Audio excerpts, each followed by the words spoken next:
Now that you guys know, we have finished unit 1. And there are some few things which I would like to talk about now. Okay. Second unit, mainly. Second unit is about how you think. It's about you guys. Okay. What do we understand by science? Or is science only about those laboratory experiments that we have been seeing since childhood? Or is science something, a way of life, just like religion? Generally, people say religion is a way of life. Science is also a way of life. It is not only about laboratory or that white rat or some laser radiation, all those things. No, that is experiment, scientific experiment. But science, just like religion, is a way of life. Okay, but how does science govern our lives every day? Every day. This is something that I am going to discuss today. Okay, and before that, take out one A4 sheet. All you guys take out one A4 sheet. One page, A4 sheet paper.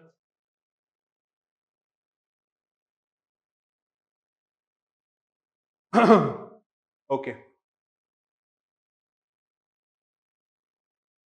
Write down the question quickly.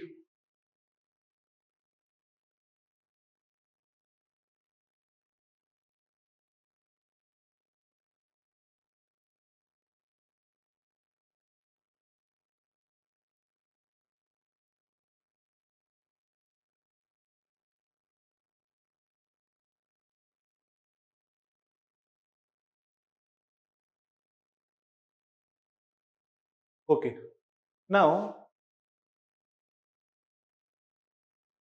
the question is sociology common sense? Give reasons in support of your argument. Now, don't think about answer right now. Don't think about answer. There are many things. Once you have gone through unit 2, then only you will be able to write properly. But I want you guys to write with the existing knowledge that you have. That is very preliminary knowledge that you guys have. Okay. Once you have gone through unit 2, then you would have developed a full-fledged understanding of the things. Okay. But without going into unit 2, if I were to solve this question with the already existing knowledge that I have, how would I do it? Is something that I want is something that I want to check. Okay. So, whatever you know, and since you know that this is 10 mark question, that means you do not have to write more than 150 word. Okay. So, now the timing starts. Stop writing now. Okay, no need to get worried. Let us first try to understand. How should we approach this question with our existing knowledge? If I were to attempt this question, okay, what would I have done? I would have first encircled keywords, identify keywords. And what are the keywords? Common sense, sociology, obviously, it is a keyword. The third keyword is. Okay, so basically whole question is keyword to me. Okay. Common sense. Is A is equal to B? Again, causation. Causation. Okay. So I told you last time, first approach would be to identify keywords. Okay, you have not even read the question, you have only identified keywords. Second, define keywords.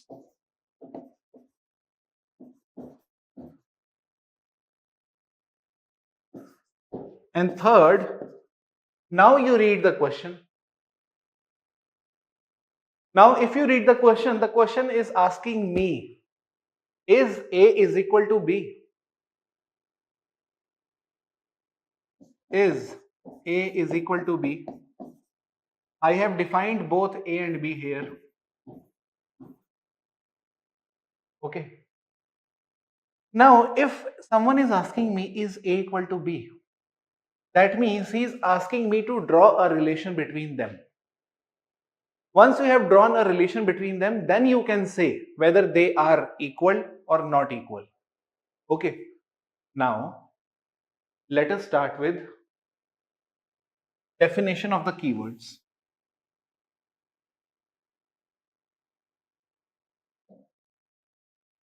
I would have started with definition of the keyword, and the keyword here would have been first, sociology. Remember, there is no one definition to sociology, but I would write sociology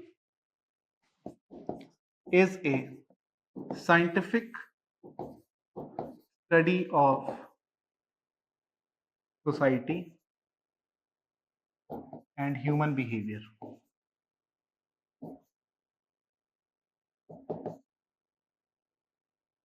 Which means I have kept it very simple because I know only unit 1. I do not know Karl Marx, I do not know Max Weber, I know unit 1 only. And with that, I'm trying to solve it. Sociology is a scientific study of society and human behavior. And since it is a 10-mark question, so I would be writing very limited lines. Secondly, I would define common sense.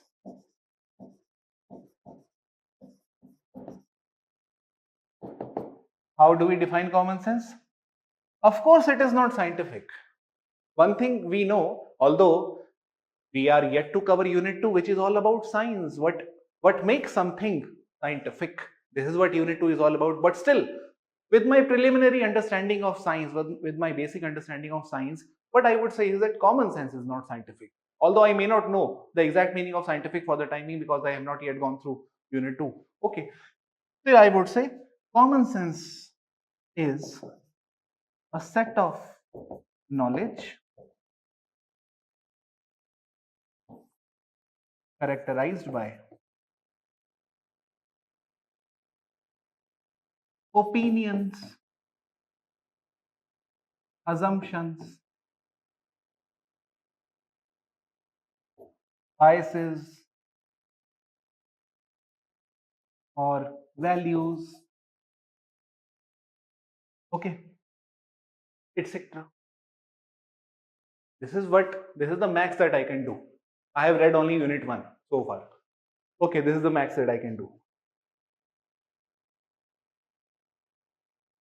Is a set of knowledge characterized by opinions, assumptions, biases, and values. And also with my common sense, I know one thing, that opinions, assumptions, and biases are not scientific.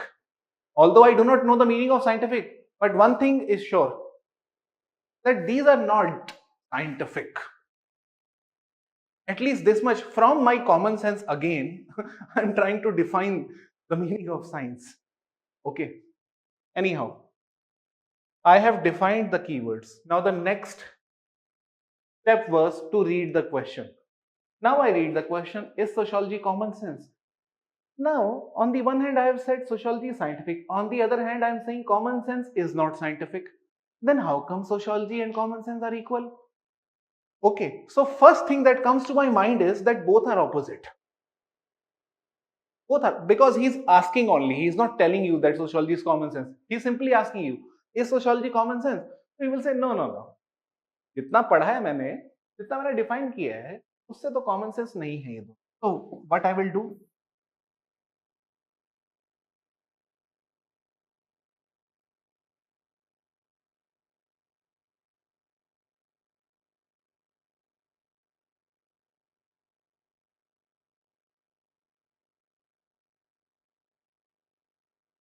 I will say that sociology, specifically in its initial phase, in its initial phase, when it got developed, aimed to study society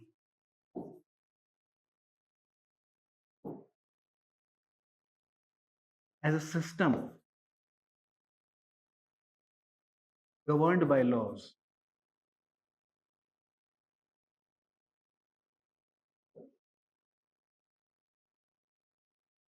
Early sociologists like Auguste Comte, if you remember, what kind of thinking he had, that social world, just like natural world, is governed by laws. Okay, so I have ditto copied that statement.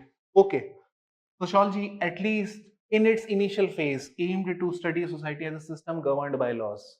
This is my third line after definition of those two. Okay, Auguste Comte developed law of three stages.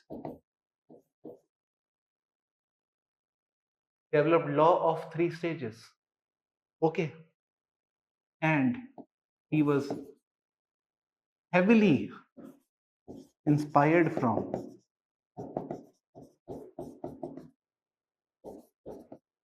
Enlightenment scholars or era, which studied or which believed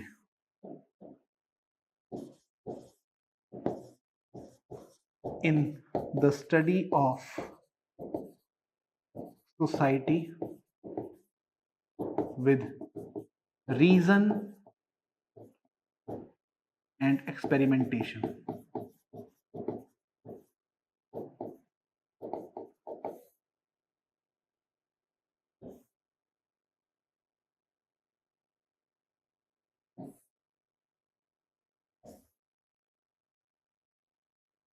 This is what I have done. Okay, and I also highlighted parallelly, okay, some important keywords just to make my answer more visible to the examiner. Okay, remember, in case if some of you are thinking that you will be using black pen, pink pen, or red pen, okay, don't do that. If you have blue pen, that is more than sufficient. Only with blue pen you can simply underline whatever you have already written. Okay. Now, what would be my next step?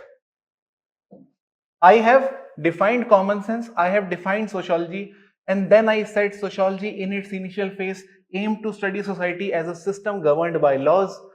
For example, Auguste Comte developed law of three stages. And why did he do so? Because he was heavily inspired from Enlightenment scholars, which believed in the study of society with reason and experimentation. So everything is in sync. In sync, in the sense each sentence would make sense. Okay, not haphazard. It is not haphazard. Okay. Now, now you know that study of society with reason and experimentation is the core of sociology. Now, what you have to do is to talk about few scholars. Like,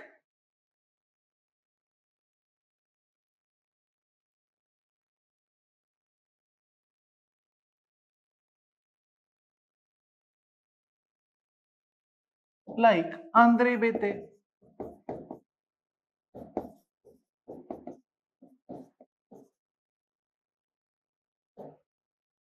What did he do? He said sociology is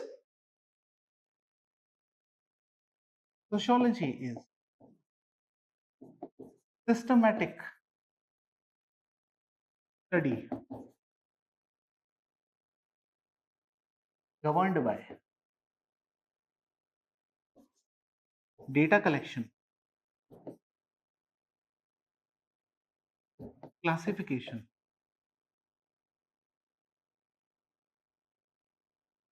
cause effect, and comparison. He also believed that sociologists study function of institution to the larger system.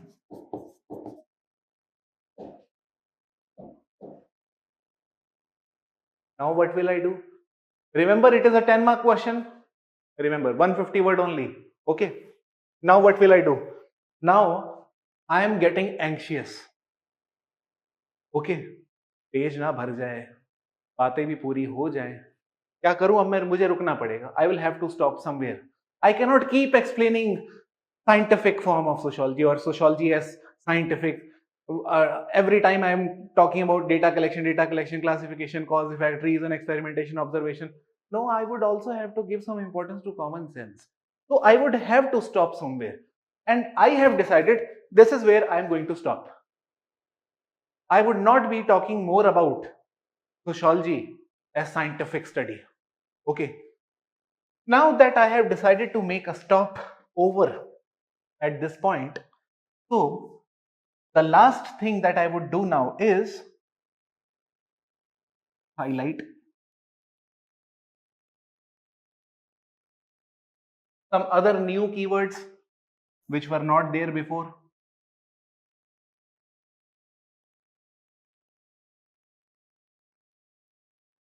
These are also some new keywords which were not there before. Okay. And these are those things automatically which, according to Andre Bethe, make sociology different from common sense. Okay, because an individual does not have ability to compare between seemingly different institutions. Okay, even if he compares, he would not be able to come up with a generalization that there is such pattern in the seemingly different institutions. Okay, comparative method is something that an individual man does not really able to develop, in the sense he is not so, he has not developed that critical thinking where he can start comparing between school and factory, caste and class. Okay, to him, these are uncomparable entities. You cannot compare between caste and class, both are different. You cannot compare between religion, okay, race and uh, caste, obviously both are different. Okay. Secondly, commonsensical person do not have ability to see the that each organ, just like in our human body, has some function in the maintenance of overall body. Similarly, each institution in society contribute to the overall functioning of society as well. This is not the way a common sense man thinks or a woman thinks. Okay, so automatically I have explained, and I will simply write one line after this. These are not found in common sense thinking. Simply, these are not found in common sense thinking. Okay, sociological thinking is very different, which is not found in common sense thinking. Okay, so what did I do so far? I have so far established that sociology is not at all like common sense. And the question was, is sociology common sense? And what did I answer indirectly? No, it is not common sense. But will you stop here? No, because we cannot stop with no or yes. We have to write both no and yes. So far, I have written no, but now onward, I will say yes also. And when you have to shift to another thinking process, and that means to reject yourself, you would always have to start with one word. And remember that word is however. However. Okay.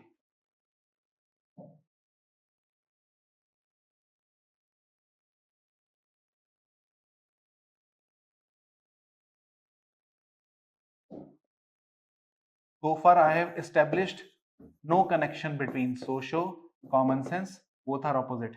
Now I would say, however,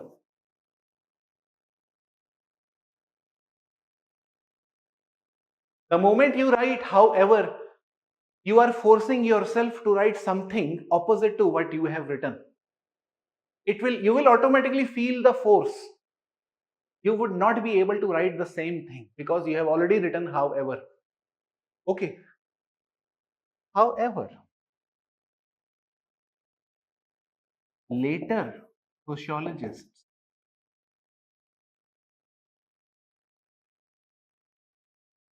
however, later sociologists argue, later sociologists argued that human behavior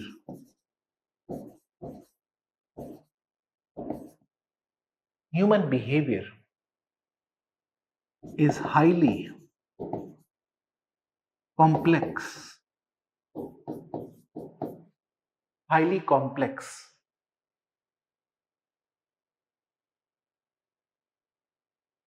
and cannot be theorized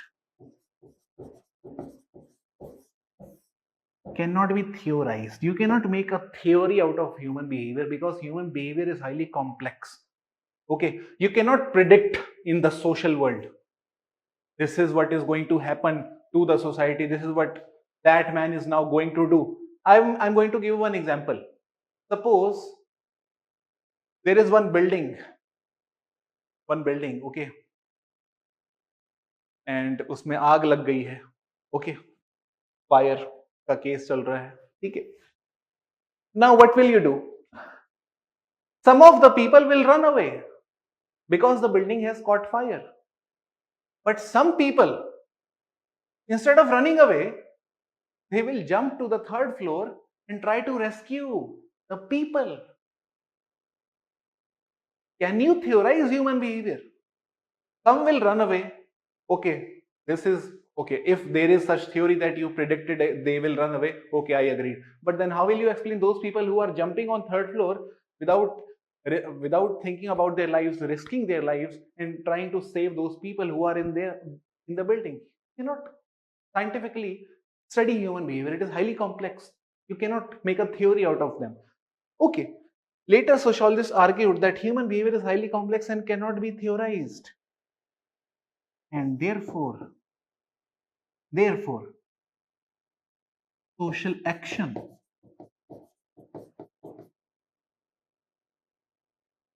social action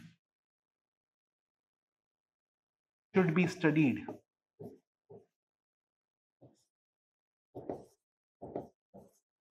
without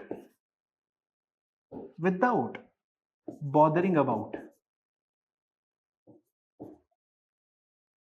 laws or theories. Without bothering about laws or theories, we should study social action. That means why individual does whatever he does. Okay, and who is that one scholar who talks about social action? We know Max Weber only. We know Max Weber only. Okay, and we do not know anything else about social action so far. We know only one thing. Social action means study of meanings and motives of the individuals, given by Max Weber, and we do not know nothing else other than this information. Okay, and with this information, I will simply conclude that the study of social action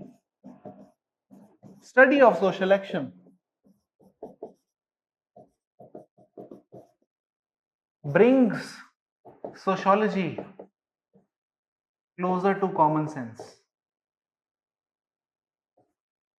brings sociology closer to common sense. So initially I established sociology, common sense are opposite to each other. Sociology is about scientific study, talking about laws of society, stages, all those things. For example, August count. And then later on, I'm saying human behavior is highly complex, cannot be theorized. This is something which later sociologists realized. Initial sociologists were very hell bent on developing laws. Later on, Max Weber realized, these people are stupid who are trying to theorize law out of human behavior. That is why he focused on individual only, or the meanings, motives that we attribute to our action or to the institutions. Okay, it is not only about institution contributing to the functioning of society. Individual also look at the institutions in a very unique fashion. Okay, this is something that we also should be studying. Okay, which the initial people did not study. So with my very elementary and preliminary knowledge that I have had in Unit 1, this is the answer that I could write. I did not talk about Unit 2 or Karl Marx or Max Weber, Emile Durkheim. I don't want to do that. I have covered Unit 1, so I will tackle with that knowledge only. Okay, so what is the conclusion now? You have said sociology is equal to common sense, yes, and you have also said no. So what is your opinion? Is your opinion both yes and no? So we are not going to select you as an IAS officer because you cannot make decisions. So therefore, you have to present a very balanced conclusion as well in the last. And you will say, in conclusion, write down, in conclusion, in conclusion,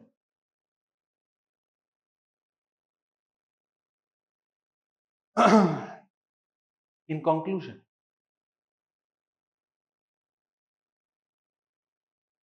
the very journey of the scope of sociology, the very journey of the scope of sociology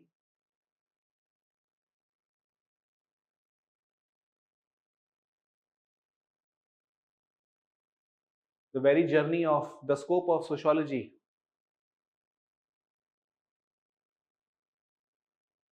ranging from ranging range जिसे कहते हैं ना range rover ranging from the study of institutions to the study of social action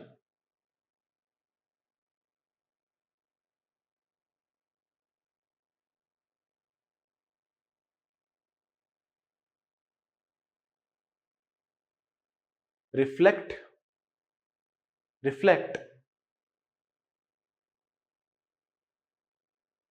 the growth of discipline just like a human body.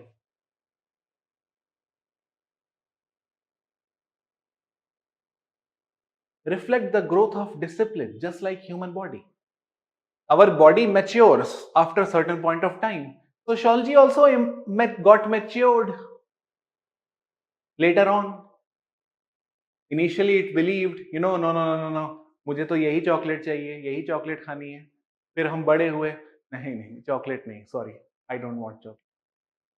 So, just like human behavior matures after a certain point of time, discipline also gets matured, and that is why there is ever evolving research that happens in every discipline. You reward people who have contributed immensely to the growth of discipline. Every year you come up with certain people who have received Nobel Prize in this or that area. Okay, so every year discipline also matures. The whole trajectory shows nothing but the journey of maturity. Okay, this is how you have simply evaded yes or no. and reflected very mature conclusion. Okay, now, now,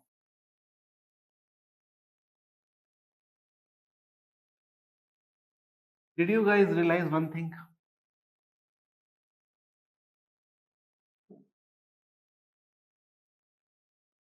I did not talk about Zygmunt Bauman. I did not talk about defamiliarization. I did not talk about, you know, some other scholars who could have been introduced here. The fact is, the fact is, when we know that countdown is going on, we have 8 minutes. So much information has to be compressed or has to be written down only in 8 minutes. Your brain will automatically start filtering what is important and what is not. Okay, what is important and what is not. And it also depends on the revision that you have done. If you have revised only once, you would not be able to develop a structure and you may start writing haphazardly.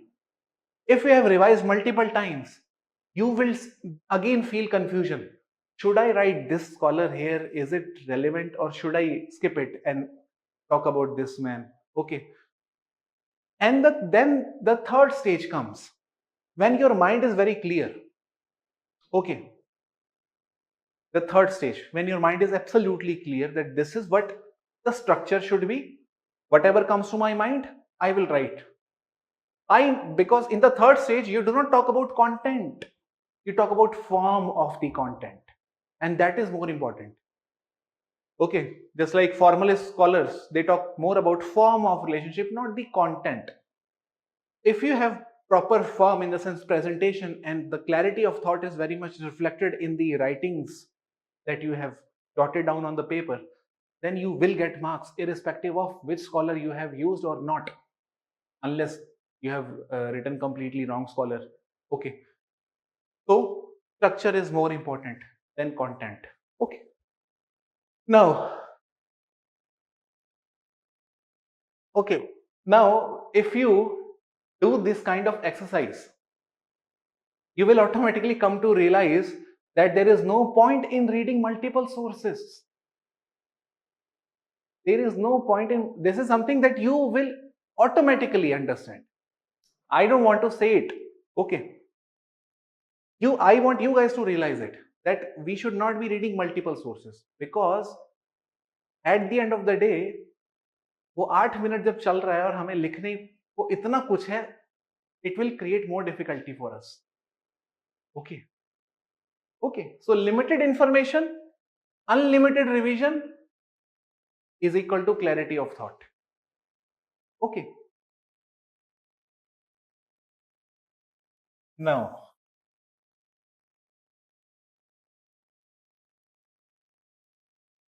when we will finish unit 2, I will come back to this question again, and then you will realize the content is also changing now. When you will read unit 4, again I will come to this question, you will realize again the content is changing. What does it show? It shows that the more you learn, the more your thinking changes and the way you approach the question also changes from the limited set of knowledge or the classes.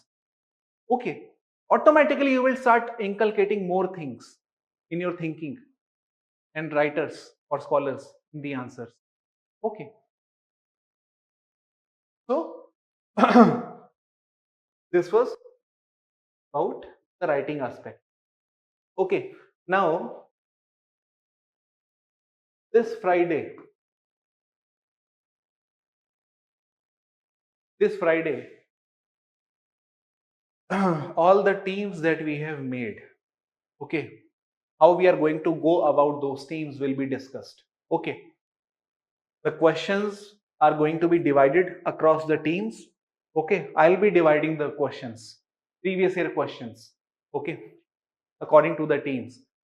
Unless you commit mistakes, unless your friends assist you, Okay, you would not be able to improve. Just I am always there to assist you, definitely, but I may not always be, literally always be there. So that is why cooperation amongst you guys is equally important. Okay, so you guys although are competitive to each other, but at this stage you should cooperate. You can compete once you have cleared mains, oh sorry, cleared prelims, then in that stage you can compete, but today you should cooperate with each other. Okay, I'll talk about the team concept on Friday, and the questions that I'm going to give you would be from both unit 1 and unit 2. Okay, so let us begin with unit 2.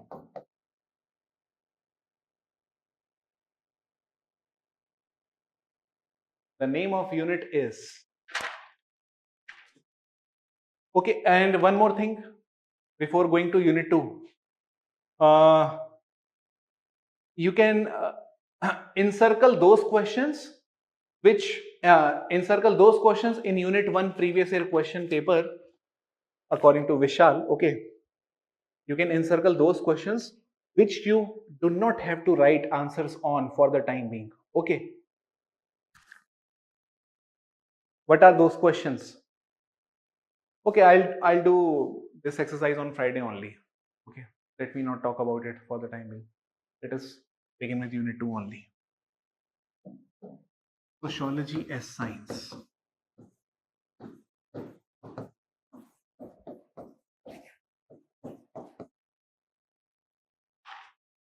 The name of unit is, yes, sociology as science. And what are the topics in our syllabus? First is science, scientific method,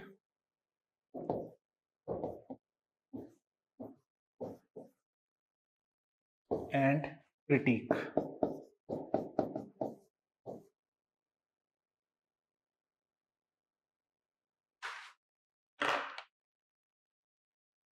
Okay, so it is important for us to understand what is science first of all. Then only we would be able to talk about scientific method and then criticize the scientific method.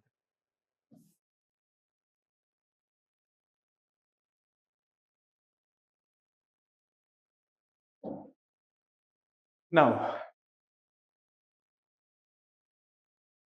in unit 1, we talked a lot about observation, reasoning, experimentation. Scientific method is also one term that you might have come across while reading the handouts. Okay, in unit 1, you had a preliminary idea on these concepts: reasoning, observation, experimentation. You do not really understand. Okay, what exactly reasoning is? Is it different from empiricism? This is also one word which you came across while reading unit 1. All these words would now be tackled. Okay, even social action theory you will read in this unit. Okay, structural functionalism is from this unit. Marxism is again from this unit. But you guys have a preliminary idea of everything now.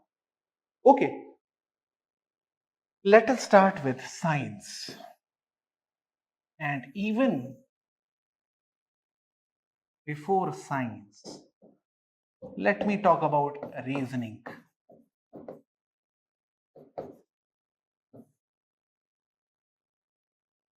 Okay, can somebody tell me what is reasoning? I think chat box is enabled.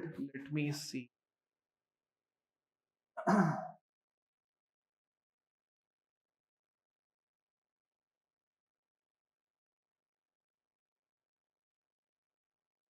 Okay, now you can tell me what is reasoning. What do you understand by reasoning? Cause of something, Soumya Reddy. Cause of something. Everything has a cause. See, in those times, what was the cause of the way we used to organize our lives? Religion. So that means religion was based on reasoning.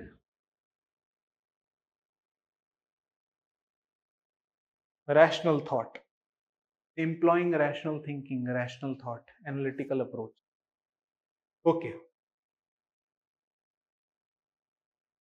Now I'm going to tell you what do we understand by reasoning. And this is something that all you guys do every day at your home and even outside. It's not something that you find in laboratory. It's something that we do every day. Suppose I'm going to ask you a few questions now. Okay, you will have to tell me. My car is not working.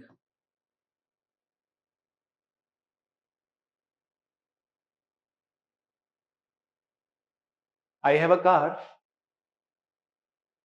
I'm trying to switch it on. It is not turning on. Okay. So car is not getting turned on. What could be the possible reason? Automatically you start reasoning. When you see that car is not switching on, you reason. You start reasoning. Why? क्या चक्कर है? Okay. And then when you start reasoning why your car is not switching on, what are the processes that come to, or what are the explanations, so called reasons that come to your mind? That reason could be, one reason that came to my mind was battery is dead.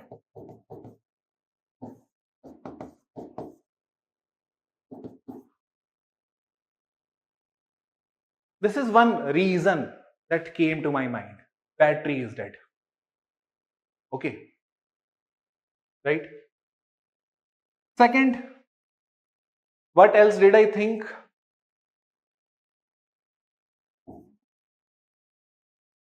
Petrol over.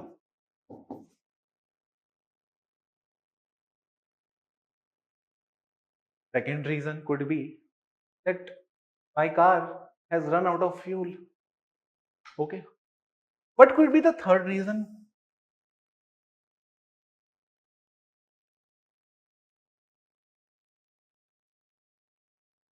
Engine is dead.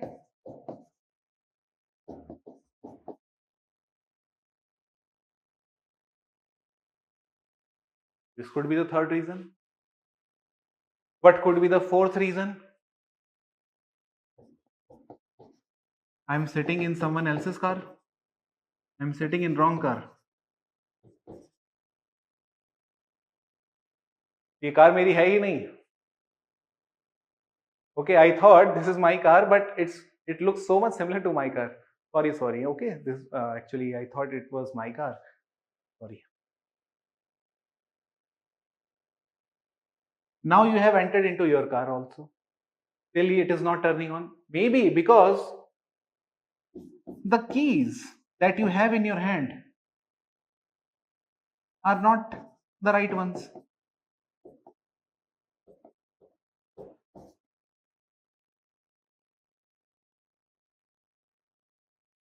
Now,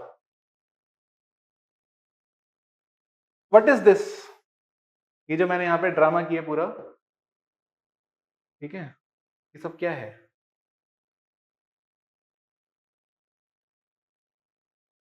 This is nothing but reasoning.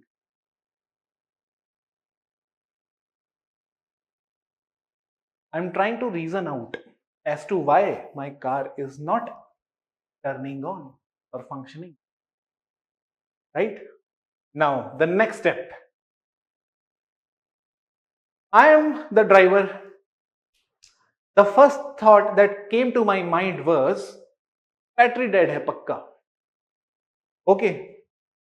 I did not think about any other thing. Obviously, you start with one thing. Okay, you start considering it as true and you start working out on that. So suppose you think that battery is dead. So what would you do now? What would you do? You have already reasoned out the cause behind the malfunctioning of the car or ill functioning of the car. You have reasoned out the cause. Okay, this could be the probable cause behind it. So what would you do? You would think of changing the battery. This is what you will do. Okay, so the second step would be change the battery.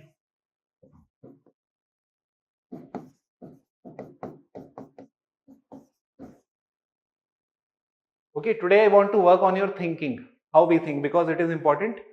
Only then we will be able to understand scientific method, science, or all those things. Okay, change the battery. Now, the third question is, why did I change the battery? Because I believed that some problem is with the battery. And that way, I'm also making a prediction that if I change the battery, everything will be right. The whole process implies prediction also. Is it not implying prediction? Why are you changing the battery? Because you think, first of all, you think that is not valid reason, but you think it is also a reason. Whether it is right or wrong is yet to be tested. Okay. You have assumed this to be the cause. That means this is nothing but hypothesis.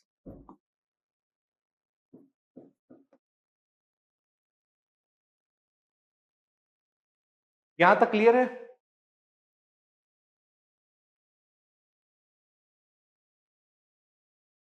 This, when I started thinking of reasons behind malfunctioning of my car, the whole process was reasoning only. Now, when I started reasoning out, I came up with 5 possible reasons behind my car not working properly. And each of these is nothing but hypothesis. Hypothesis 1, hypothesis 2, hypothesis 3, hypothesis 4, hypothesis 5. Now the question is, what is hypothesis? Hypothesis means anything which is simply an assumption and which remains to be tested, which is yet to be tested. Anything that is simply an assumption and has not yet been tested is hypothesis. Cool. So all these were your assumptions. Now what you did, you thought about changing the battery. Okay, that means you went with your first hypothesis, considering it to be the true reason behind car not working. Okay, so when you changed the battery, automatically it implied prediction. Okay, I have talked about 2 important keywords here: hypothesis, reasoning. I've already talked about prediction. You are predicting, and what is your prediction? Your prediction is, if I change battery,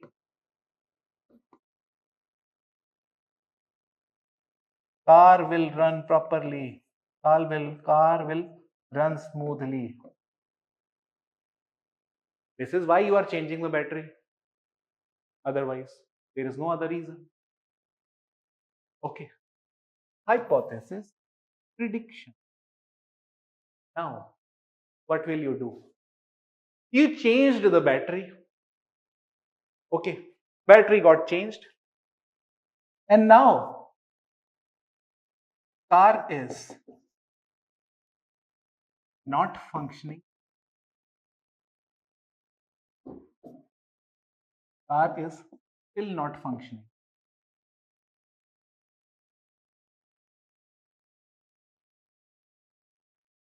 You change the battery, the car is still not functioning. What does it mean?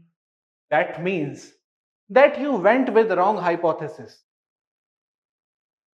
The cause is something else. The assumption that you had assumed was wrong in the first place. When you tested that assumption,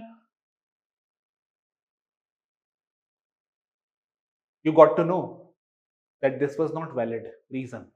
Okay. And then in that case, what did you do? You thought about this reason.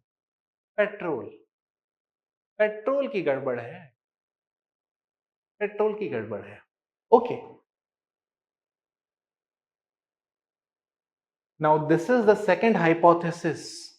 And obviously it is called as alternate hypothesis. Alternative hypothesis. Am I right or wrong? Is this not alternative hypothesis? The alternative reason. अब भाई battery तो बढ़िया है, battery की दिक्कत ही नहीं थी, फिर तो अब यही बचता है, alternative hypothesis. Okay, let us also put this alternative hypothesis to test. You went to petrol station, धक्के मार मार के. Okay, with the help of your friends, you have somehow managed to, uh, you know, get your car to the petrol station. Now you have asked the people to fill up the tank. They have filled it up. They have filled it up. Full tank. Full tank कर दो 3,000 रुपए का. अभी भी नहीं चल रही. Petrol डलवा दिया है. Okay.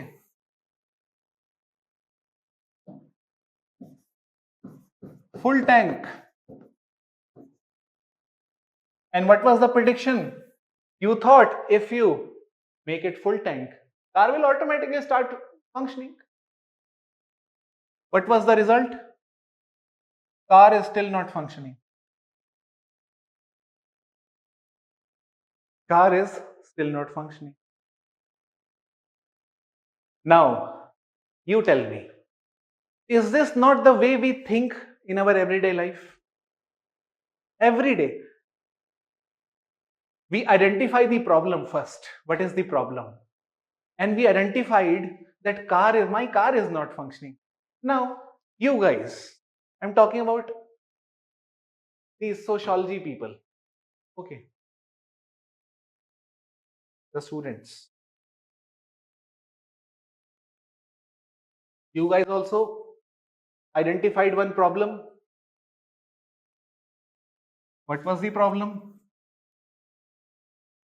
I'm giving you your own example now.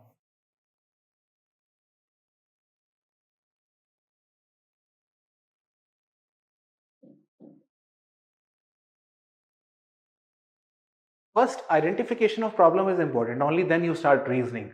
Okay. The problem was live stream. And live stream. Okay. So live stream was not working properly initially. Okay. तो some आज भी कई लोगों के लिए अभी भी work नहीं कर रहा है. Okay, but this is a problem that we have identified. Okay, this is one problem. Live stream is not working.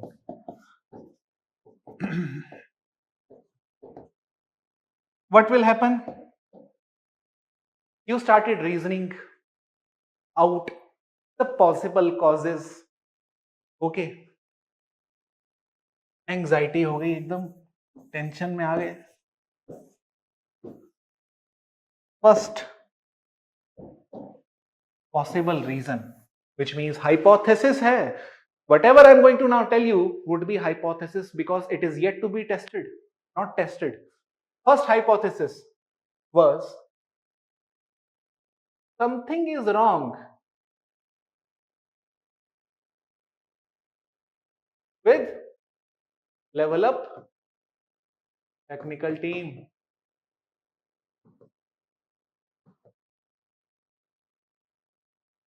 Hypothesis. This is hypothesis. Okay, that means assumption which is yet to be tested, but part of reasoning. One reason that came to your mind. Second reason that came to your mind was my internet connection. My internet could be slow.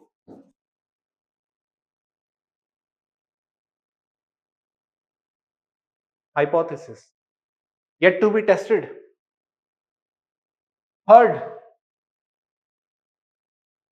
something is wrong with my device.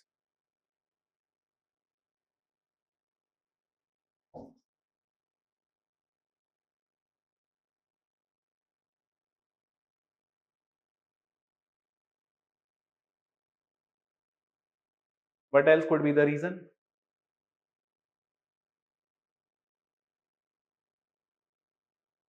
Something is wrong with the service provider. Internet service provider, in the sense something is internally wrong with Airtel. Okay, in that region. Okay, maybe Northeast or Jammu Kashmir, isolated places. Maybe something is wrong in those places. The internet service provider are not working properly. That is why they are feeling lag. Okay, that could also be a reason. And what else could be the reason? The reason, other than all these, could be browser is not the right one.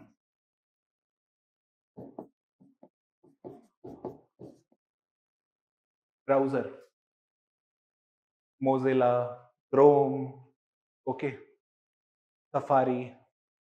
Maybe something is wrong with the browser. Now, did you not started reasoning out? This is part of reasoning only. And all these were nothing but hypothesis. Hypothesis 1, hypothesis 2, hypothesis 3, hypothesis 4, hypothesis 5. Now, you write down the definition of hypothesis. Then I'll explain you. Hypothesis is defined as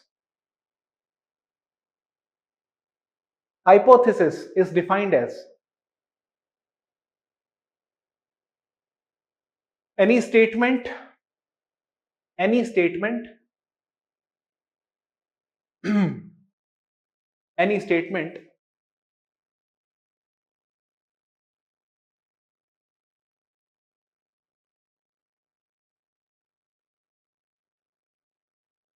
which is yet to be tested.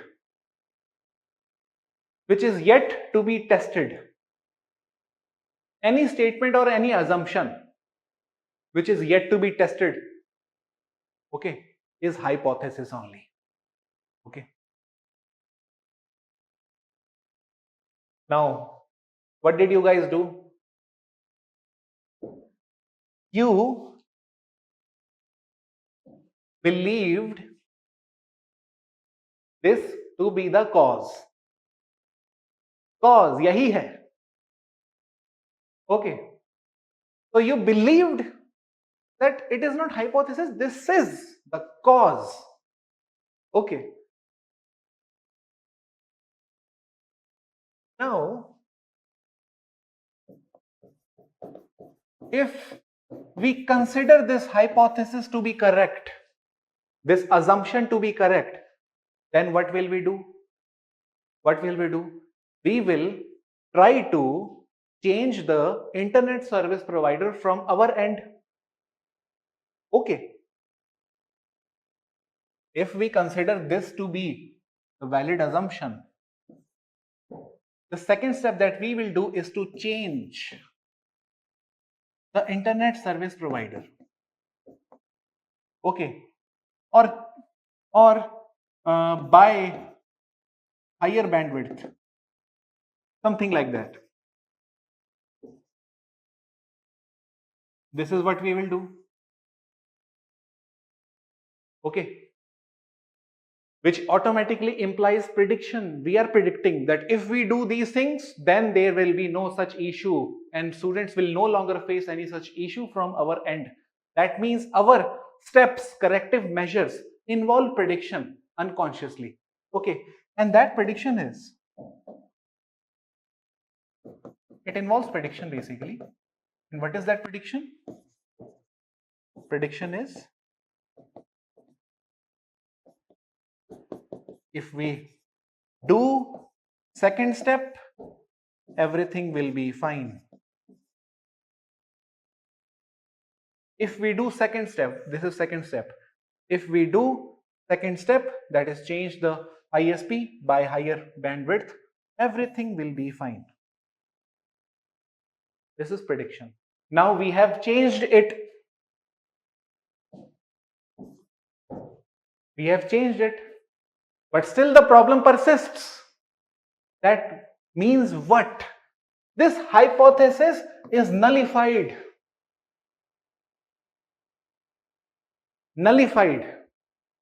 And since I have nullified the hypothesis, now I would not, or the technical team would not agree that the problem is from our end. Okay. So therefore, it would be called as null hypothesis.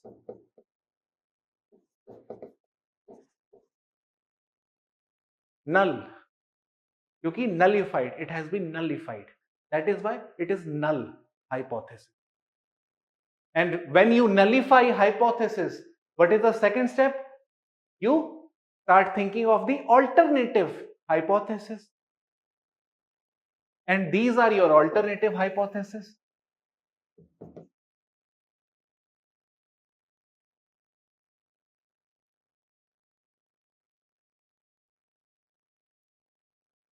Cool.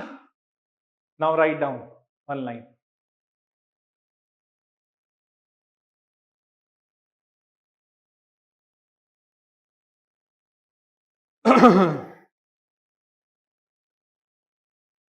The concept of reasoning.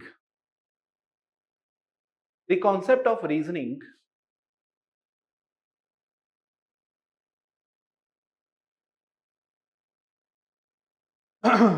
consists of concept of reasoning consists of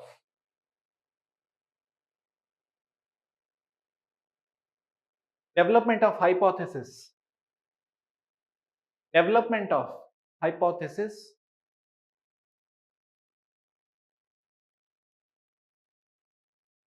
okay, this is first. Second, prediction.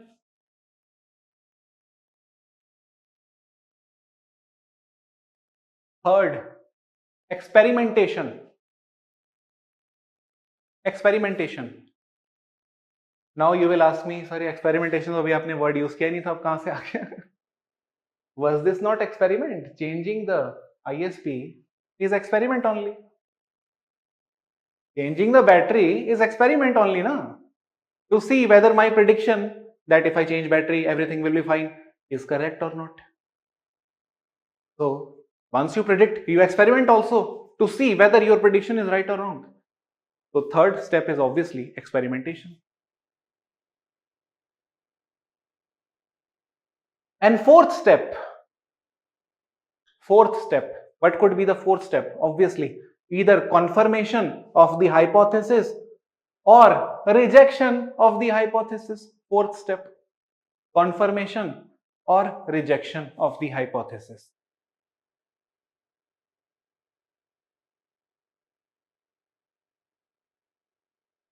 Agreed? Now, don't we think like just like this in our everyday life? The answer is no. The answer is no. We do not think like this. Okay. Sometimes we do think like this, but many a times we do not think like this. When your car is not functioning, you will follow these steps. But when you are not functioning, in the sense your performance is not so good, you will not be doing these steps. Okay, whether in a test, whether in any sports event, whether in a music competition, any competition that you see or that you are a part of, you would not be following these steps. Okay, and what you would do, you would start listening to the toppers. You start listening to toppers. Okay, when your car was not functioning, did you go to YouTube and saw? Huh? No, you did not go to YouTube. Either you called a mechanic or you did it yourself. Okay, but when you are not performing, it creates a doubt in you. Doubt is part of human. Is part of human. It is human nature. Okay. But instead of thinking of what actually went wrong or introspection, we start relying on what other has to say. Okay. We do not follow these steps in that case. Okay. Did humanity, not, I'm not talking about individual, did humanity follow these steps in the Middle Ages? In the Middle Ages, nobody used to experiment whether whatever church is telling us is right or wrong. Church told me life on the earth is inconsequential. कोई मतलब है नहीं, जितना मर्जी पढ़ाई कर लो. Okay, so I asked the church, then they said, do nothing. You should be ready to go to heaven. Okay, and for that you have to come to church every day. Pay heed to whatever we are telling you. Okay, be the child of God. This is our duty. We should be thankful for this temporary existence that God has given to us. One day, anyhow, we have to go to heaven. Now, he told me, I will be going to heaven. Can I test it? See, my car is not working properly. Now, see. Now you will come to know what is the issue with human behavior.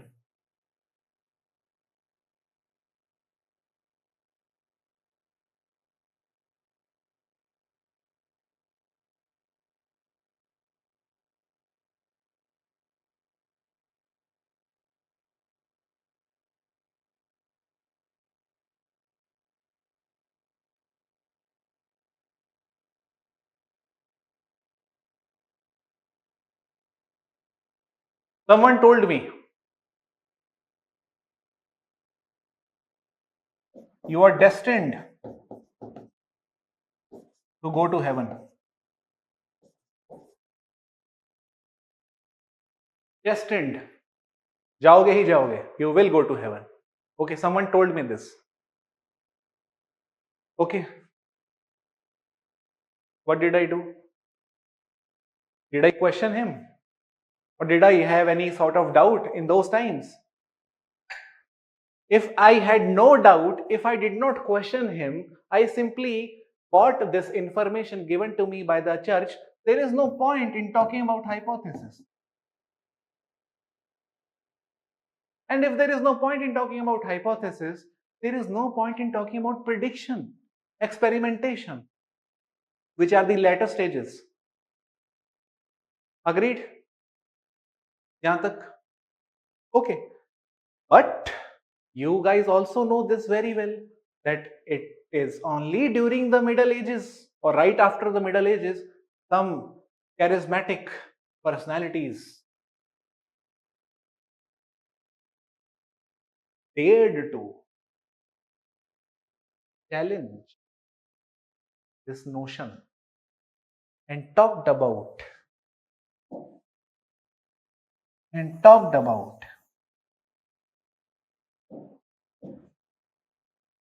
testing it. They talked about experimentation.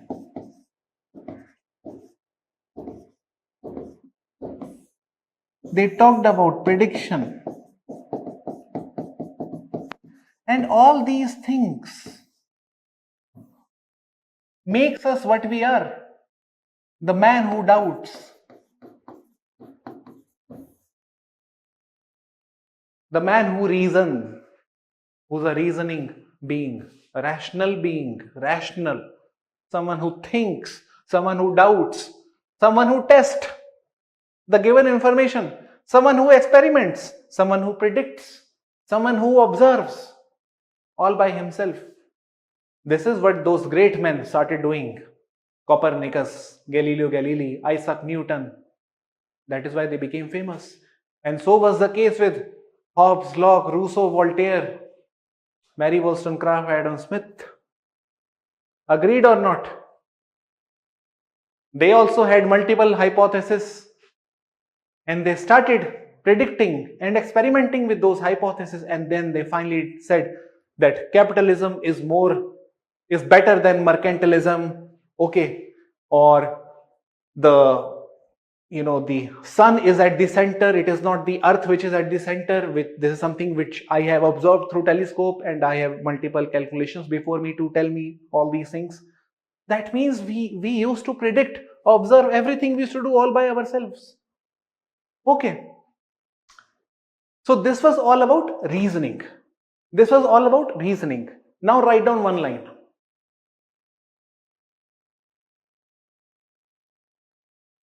The essence of science, the essence of science lies in reasoning. The essence of science lies in reasoning.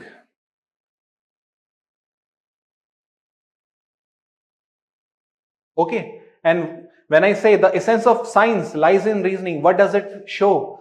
That to be scientific means to have a hypothesis that can be tested, that can be made a prediction on, that could be experimented on. Agreed or not? सिर्फ yes लिखना, no नहीं, ठीक है? There is no scope for you guys to say no, you would have to say yes only. Okay, yes, okay, ठीक है, चलो.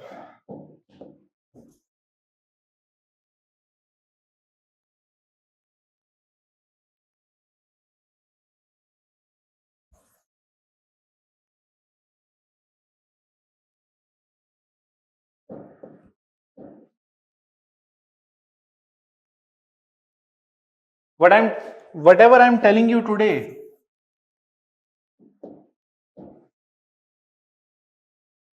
is like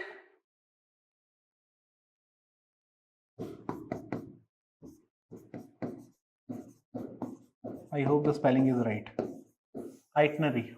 Itinerary. I think spelling is right. I hope. Itinerary. What is itinerary? Itinerary is like when you go to some place. Suppose you want to go to Missouri. Okay. So you would keep certain luggage with you. Okay. You would know that these are the things that should be there with me. So this is my itinerary. Okay. Or you would also make some plans.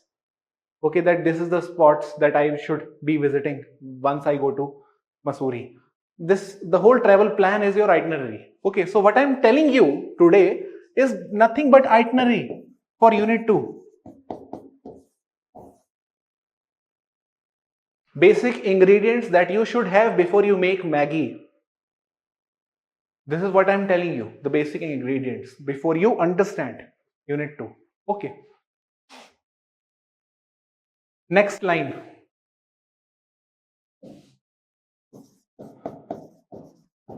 Scientific method. Okay. Again, itinerary on scientific method. Okay. Not scientific method according to your syllabus. Yes, of course, it is yours according to your syllabus, but basic idea. Scientific method is a method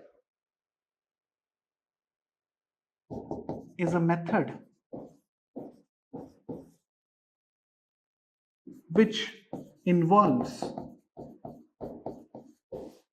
systematic steps to carry out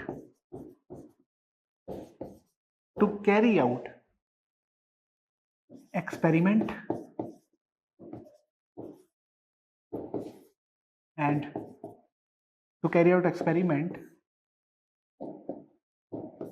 to reach the truth.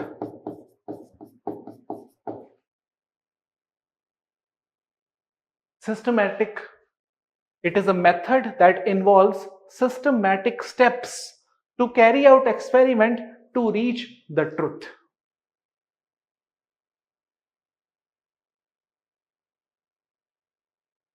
Now, if you remember that example, my car is not functioning properly. Did I not carry systematic steps to reach to the truth? What is the cause behind my car not functioning? All that was systematic, planned, prediction, everything. Each and every step was cross checked, experimented on. Okay, many times my prediction failed. And then finally, I had to change my car. I had to buy a new car. Okay, finally, when all the steps got nullified, I had to buy a new car. Okay. And that was nothing but systematic step or systematic or scientific method only. I carried out scientific method without putting on that white jacket or suit which is put on by scientists in the lab. I can also do scientific method. I can also observe, predict, experiment, and finally reach out to the truth. So do you have to be a scientist to carry out any observation in a systematic fashion, or to reach out to the truth through scientific method? No, you do not have to be a scientist for that. Okay, so when you read this word scientific method, do not get afraid. Or when you read the word science, do not get afraid. It's very simple. It is just a way of life. That is why I said this is how we lead our lives every day. This is a way of life. Science is a way of life, nothing else. Okay. Somehow, unfortunately, this way of life was absent in the Middle Ages. And religion was the only way of life. The intellectual thinking was highly religious. We used to explain everything in a religious fashion. Like, for example, if I was in the Middle Ages and if my car was not functioning properly, पहली बात तो उस time car थी भी नहीं, ठीक है? But let us assume that we had car in those days, and I am going to try to drive the car today, and today the car is not functioning. What would I have said? I would have said, maybe it is the curse of God. Curse of God. Hypothesis. See, this is also hypothesis now, because it is yet to be tested. But the problem is, can you ever test whether you have been cursed? You can test whether your battery is functioning or not. Your problem is with your battery, problem is with your engine, problem is with the car, problem is with you. Everything can be tested, but whether you have been cursed is something you cannot test. And if you cannot test anything, how would you call it scientific? Write down next line. In order for a statement or a theory or a hypothesis, in order for a statement or a theory or a hypothesis,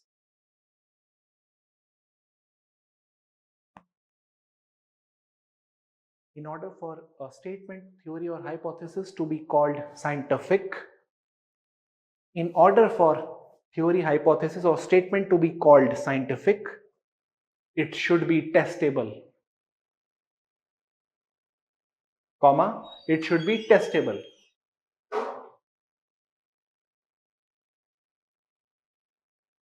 Okay. Anything that we speak in our everyday life can be scientific. As I told you, science is not about laboratory. It is just a way of life. Everything that you speak is scientific. Only and only if it is testable. Suppose I say,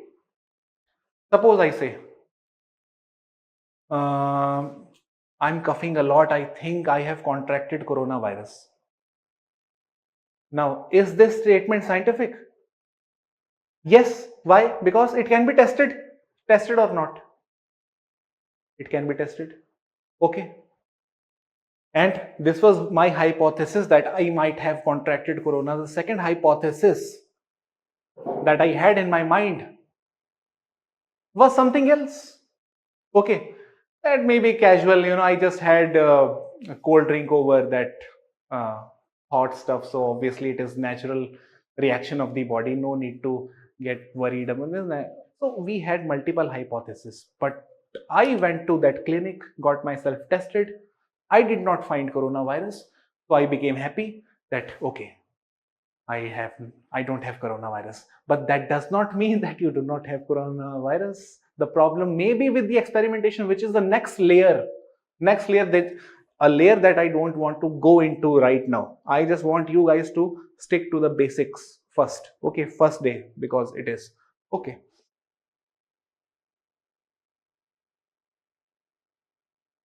Next line. A theory, statement, or a hypothesis.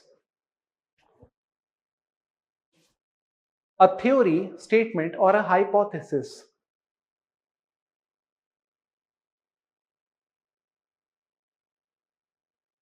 can be tested,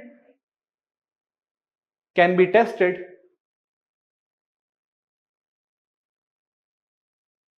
through, can be tested through two method. Two method. First,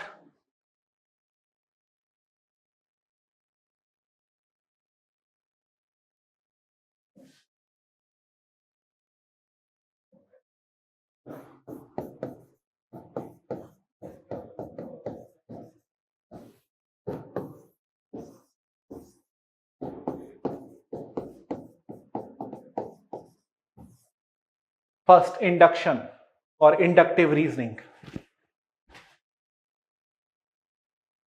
Inductive reasoning. Second is deduction or deductive reasoning.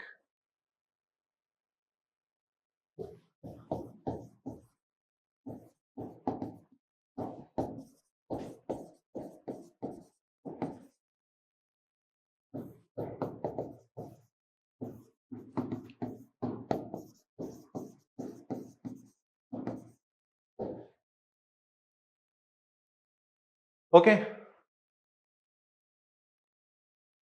Now the question is, what is induction or inductive reasoning? What is deduction or deductive reasoning? Okay. Let us start with inductive reasoning.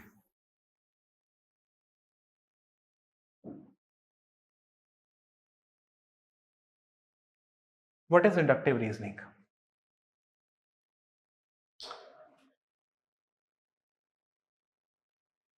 Suppose I am European. One fine day, I went out of my house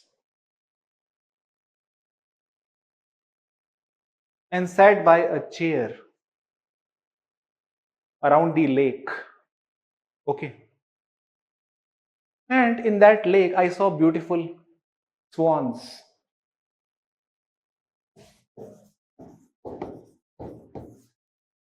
In that lake, I saw video stuck हो गया sir, voice lost हो गया. Okay. Let me know when everything is fine. It's fine now. It's fine. हाँ नहीं, yes नहीं, जिसको problem हुआ था उसको फाइन है कि नहीं? बाकियों को तो फाइन है. अभी उसको फाइन नहीं है तो चलो, आई होप उसको भी हो जाएगा थोड़े टाइम में. Okay,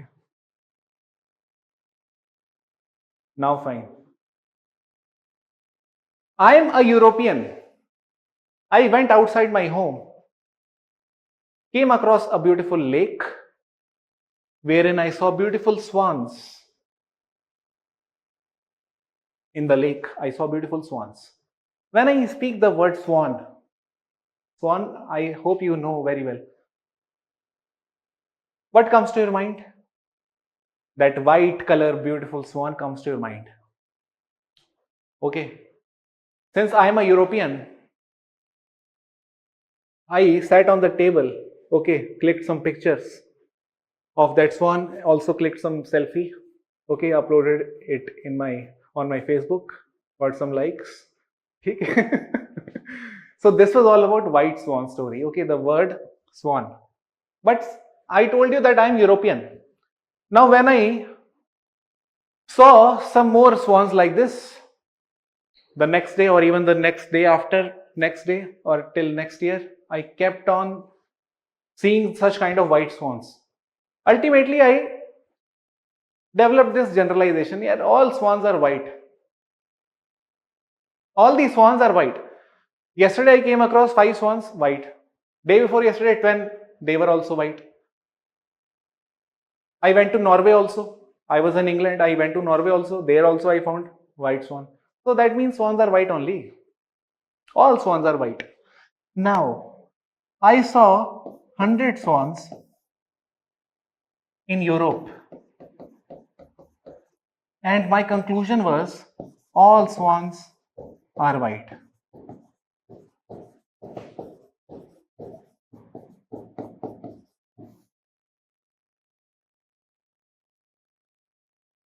What does it mean? It means that I went from specific to general. Why specific? Because it was 100 swans only that I had seen before. So it is a specific detail. Why general? Because now I'm saying all.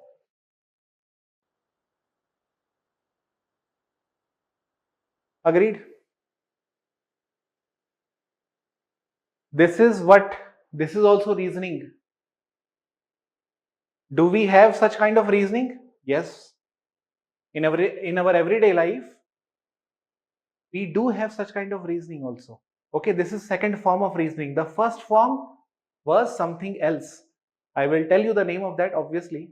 Okay, it is not inductive that we did initially, it was deductive reasoning, but I will explain you. Okay, did not want to name those things initially because वो डर लगता है ये क्या है inductive deductive. Okay, so 100 swans, they were white. I said all swans are white. Similarly,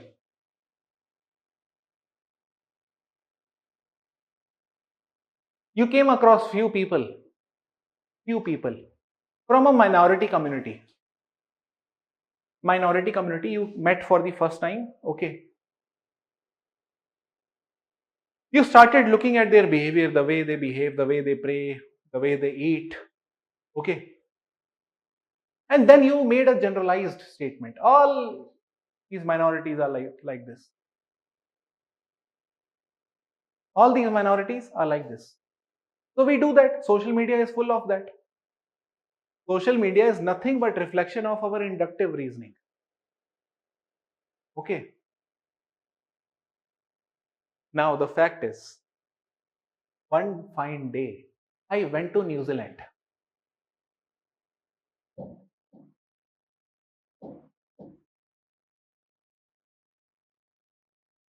Now the new destination is New Zealand. Europe is over. I went to Australia. Let us talk about Australia. Or even New Zealand. Both are like sisters only.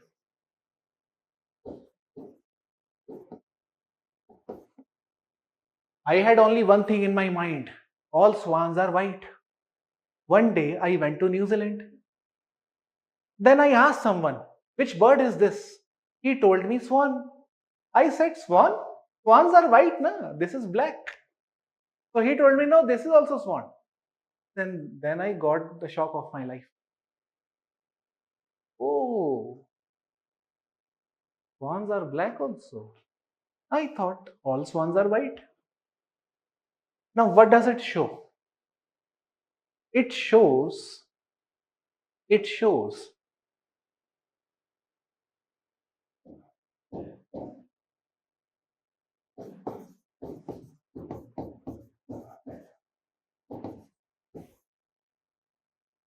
it shows one thing. Write down.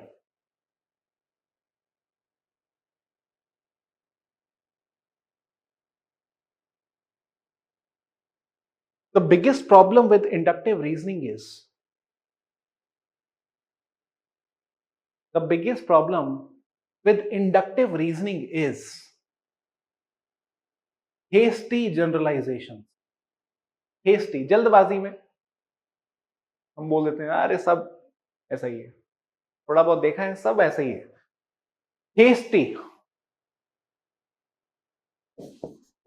Hasty. जल्दबाजी में बड़ी बड़ी बातें बोल देना, hasty generalisation.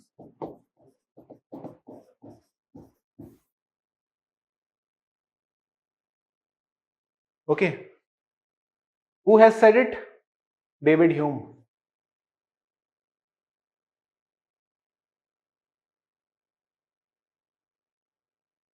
David Hume.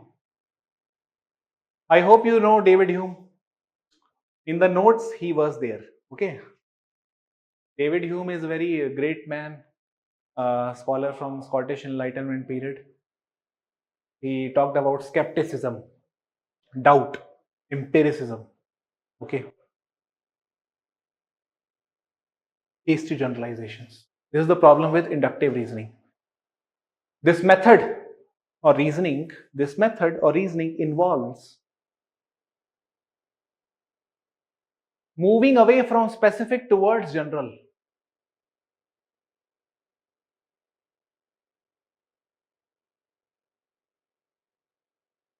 Towards general.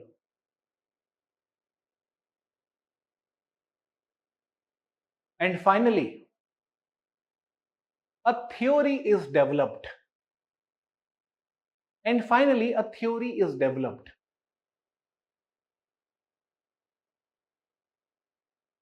Okay. Now, now recall the story. I was European. I went outside my home, saw some swans. They were white colored.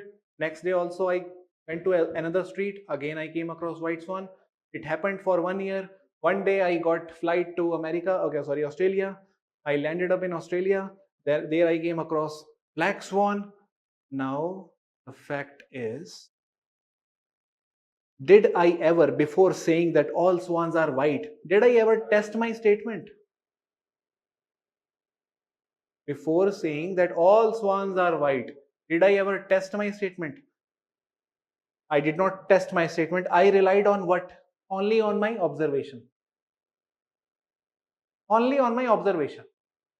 I did not test my statement. I simply collected data. One day I saw 4 white swans. Second day I saw 10 white swans. Third day I saw 17 white swans. So I then generalized all swans are white.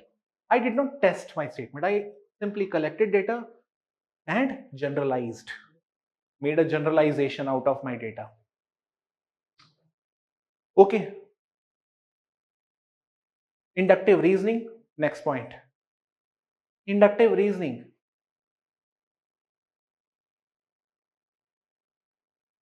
involves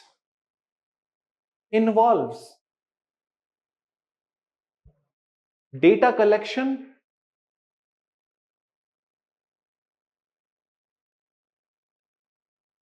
classification, and finally theorization.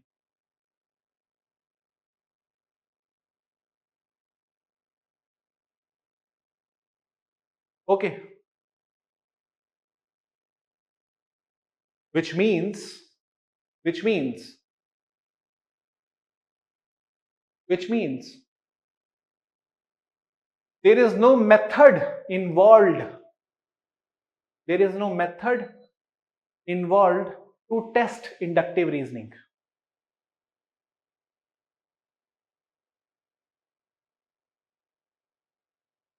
Okay, inductive reasoning means generalization. You develop generalization without testing, you only based on your observation.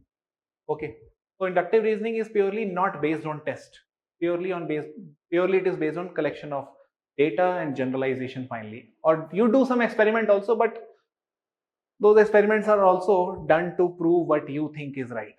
Okay, it happens. Like for example, if you have already assumed that all swans are white, you will start collecting data only to prove yourself right. You will always avoid anything like black swan because it is invalidating your theory.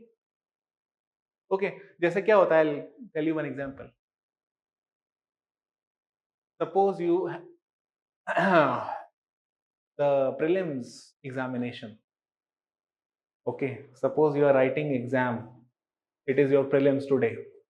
What will happen? You will see a question. You do not know the answer of that question. You will tick option C. C option.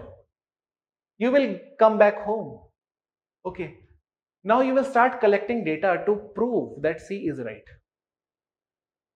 Okay. This is what you start doing. If someone is telling you B is wrong, B is right, you will tell him multiple sources just to tell him that you are wrong. And why I am right? Because I have so many sources. Now, is this scientific? No. You are collecting data to prove yourself right, avoiding something that can prove you wrong. It is not scientific method. That is why inductive reasoning is something which initially was very popular, but today it has been discarded. Okay, people tend to collect data to prove them or their theory as right. They avoid looking at the other picture. Okay, so you do not get the absolute or objective reality. Okay, so this was all about inductive reasoning. I hope it is clear to all of you. Now the second is deductive reasoning. What is deductive reasoning? The first example that I talked about, which involved prediction, experimentation, testing, that was nothing but deductive reasoning only. But still you have to write down one heading: deductive reasoning. Deductive reasoning. And do one more thing.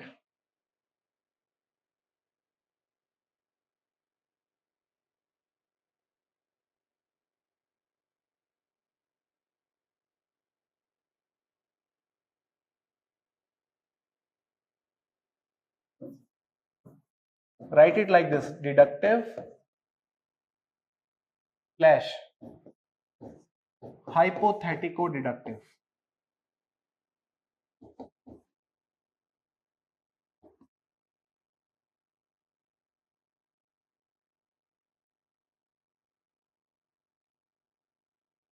Deductive or hypothetico deductive. Both are one and the same. Okay. Both are one and the same.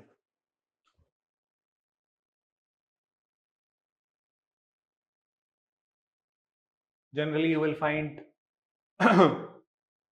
in some books, some classical books, as hypothetico deductive method reasoning being coined by Karl Popper. Okay. Or in some other books, you may even come across some other names, but that does not matter. Okay. Deductive or hypothetical deductive, both we will consider as one and the same thing to avoid all the confusions. Now write down this method of reasoning. This method of reasoning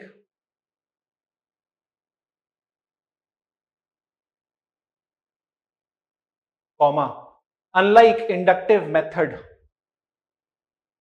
comma, unlike inductive method, comma, again, is based on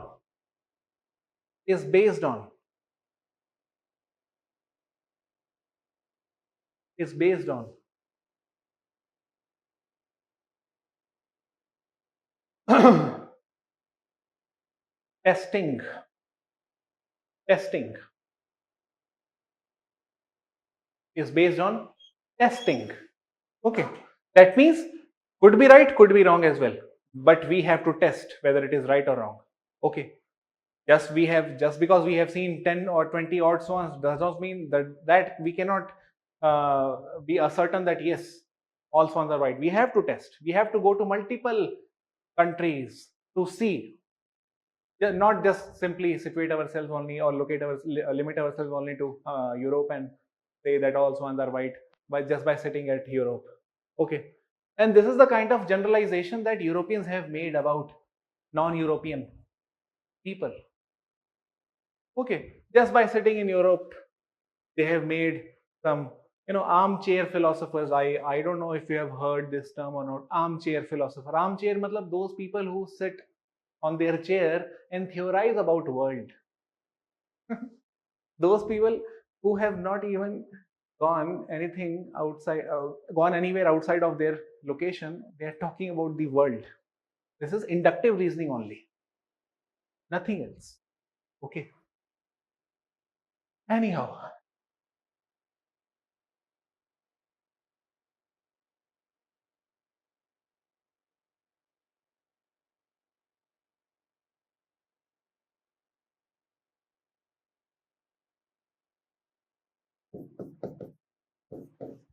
write down one line, last line. In conclusion,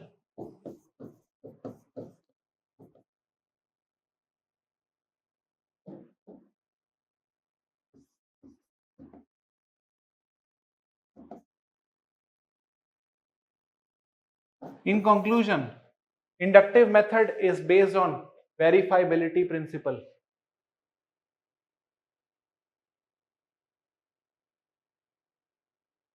and deductive method is based on falsifiability principle.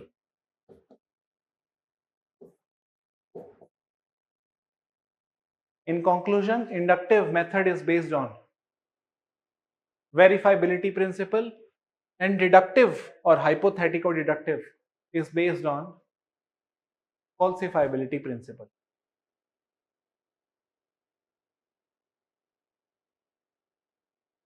Falsifiability principle.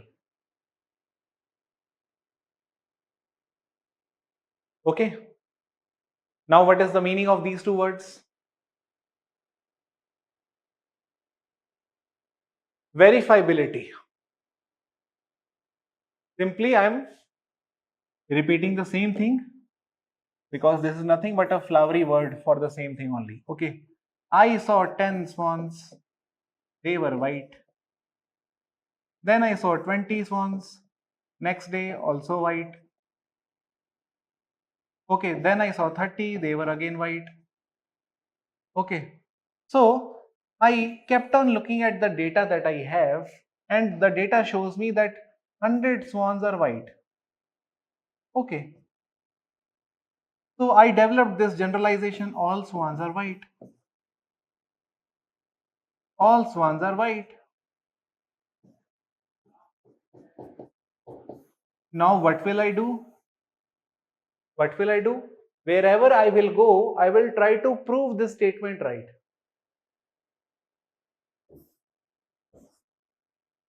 That means I have concluded all swans are white. Now I'll keep verifying it. Only verify. I'm not ready to refute it. I will only verify it. Okay, always. And I will always avoid any evidence that contradicts to my theory. No scientist, no scientist likes to be contradicted. Okay, every scientist would want to develop a theory that turns out to explain everything around them. Okay, however, it should be avoided, and that is why people now follow deductive reasoning more than inductive reasoning. Okay, in the natural sciences also, we rely more on test. And how?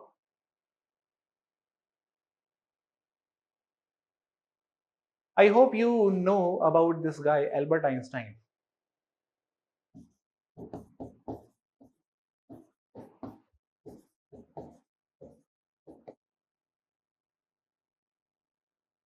Albert Einstein has given one theory of relativity.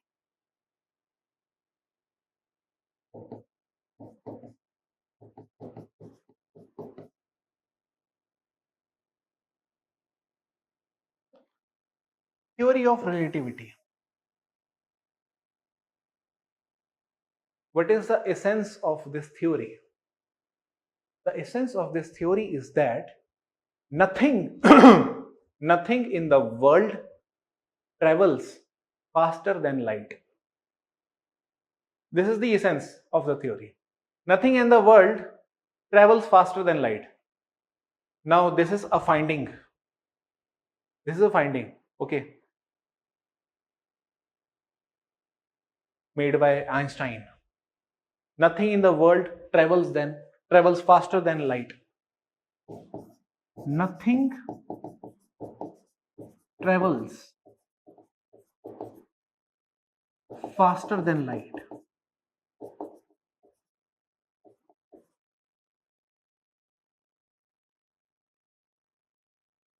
Can you test it?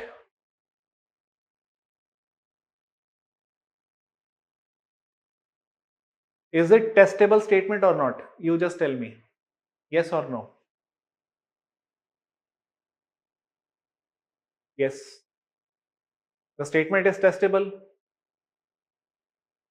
right? If you find something which travels faster than light, okay, that means you have rejected the statement, but that also shows that you have tested it. And if you do not find anything traveling faster than light, again the statement is valid because you have tested and you could not find anything traveling faster than light, right? And what did we understand so far? That for any theory, hypothesis, or assumption to be scientific, it should be testable. And that is why Einstein's theory of relativity is obviously scientific because it is testable. Now, remember one thing which is very important, something that now I'm going to tell you. If something is scientific, it does not mean that it is absolute truth. It only means, or it should only imply, that it is testable. That means the scientific knowledge is always provisional, temporary. Scientific knowledge is always provisional, temporary. In 2011, scientists from Italy found out quantum physics, आजकल आपने बड़ा सुना होगा कि चल रहा है, ठीक है, सब atomic particles travelling faster than light. However, they could not prove it, but they found some subatomic particles which do travel faster than light. They could not prove it. However, that shows us that this statement or this theory is testable. Okay, it can be tested. They could not prove their theory is something different. Okay, but it shows that it is testable. Any theory would be called as scientific only if it is testable, and to be called as scientific does not mean that this theory is absolutely uh, right. It only shows that this theory is valid until it is proven wrong by something else. Agreed? Write down one more line. A statement that is scientific, a statement that is scientific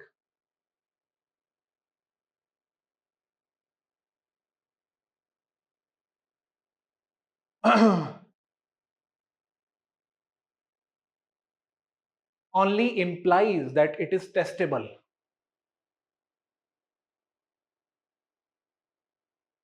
A statement that is scientific only implies that it is testable.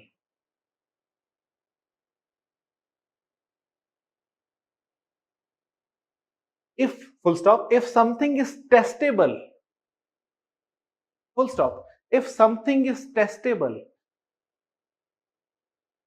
it means it can be falsified as well. If something is testable, it means it can be falsified as well. And last point, if something can be falsified, and if something can be falsified, that means that knowledge is provisional only.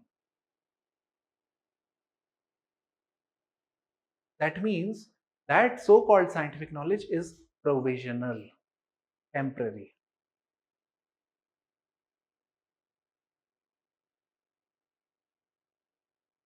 Okay, fine.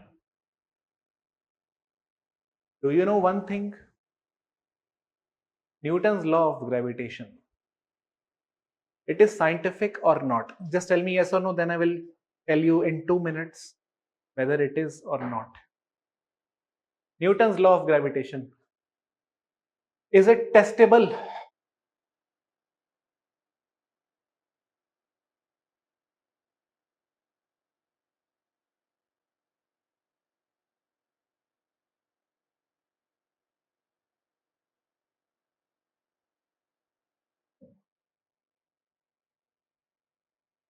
Newton's law of gravitation.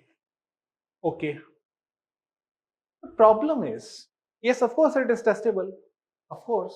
Okay, उसमें तो कोई शक है नहीं, मैं कुछ छोड़ू नीचे गिरेगा ही, वो तो टेस्ट तो हो ही रहा है, उसमें कोई बड़ी बात नहीं है. Okay. Problem is that Albert Einstein believed that Newton's law of physics, okay, cannot explain everything in the nature. Cannot. Newton's theory could not explain why orbits are formed around Mercury. Okay, there are many things which Newton's theory cannot explain. Although at that point of time it was believed that it is absolutely scientific and it is the dominant paradigm in the sciences that can explain everything. Newton's law of physics can apply. Newton at one point of time was actually like a god. Okay, in the sense, if Newton has said something, it is absolutely right. So it was like a god figure until Albert Einstein came in and rejected many of his theories. And why could he reject it? Because those theories were testable. That is why he could reject it. That means he could falsify those theories. The theory of what do you call it as, uh, you know, have you heard about this theory? This whole time and space sheet. Okay, it is not gravitation, force. The gravity is not a force. Just like we understand in Newtonian terms that gravitation is a force. But Albert Einstein has clearly said it is not a force. Gravity is not a force. It is only about that time space sheet. It is like a, just like, for example, I'm giving you an example.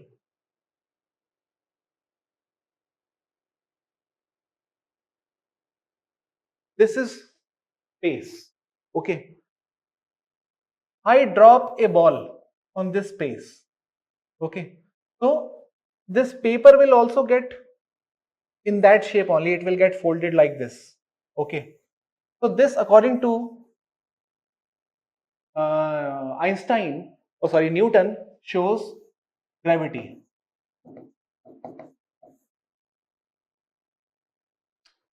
Okay, but to Newton it is not gravity. To Newton it is not, to Einstein it is not gravity. It is simply space compression.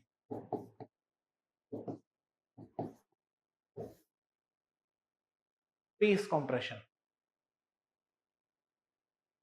There is no such force like gravity to Einstein. So basically Einstein rejected Newton's theory. That means Newton's theory could be falsified. Okay, Newton's theory could be falsified.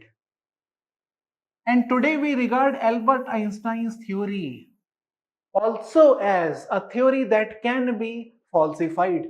Theory of relativity can be falsified if we find something that is traveling faster than light, and people have also found many things, only they are not able to prove it. But one thing is very much clear: whatever knowledge that we possess in the natural world, the so-called scientific knowledge, is always provisional, temporary. There was a point of time when we had knowledge about 9 planets. That was not absolute. Today we study 8 planets, and we got to know that ninth was not even planet. For an object or for any body to be called as planet, there has to be certain criteria. If those criteria are not met, it is not planet. So the science also grows. It also becomes mature over a period of time. Okay. So scientific knowledge cannot be absolute. It is only provisional. Okay. So this was the main essence of today's lecture. Okay.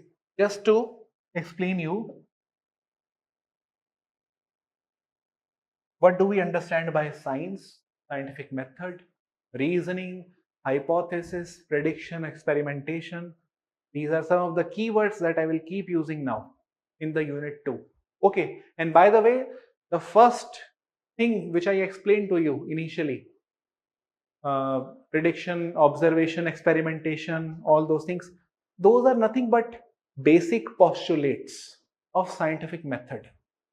Basic postulates, in the sense, basic features of a scientific method. You call a method scientific only if through that method you can test something, okay, which means you are able to falsify something, or you are able to predict, or you are able to experiment to test, okay.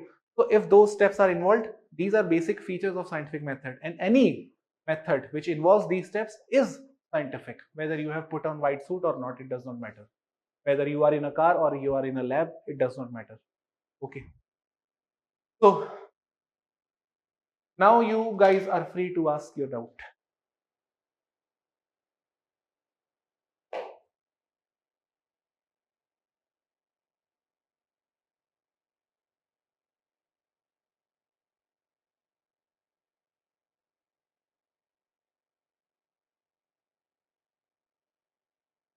I hope आज तो doubt नहीं होएगा.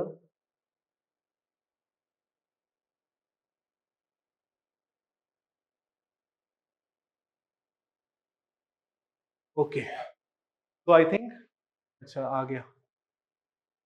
Sir, can you explain social psychology with context to unit 1? Social psychology. Social psychology is more about study of group behavior. Group. See, generally, when I'm talking about sociology, conventionally, sociology is all about structures. Conventionally, family, religion, their impact on individuals. Okay.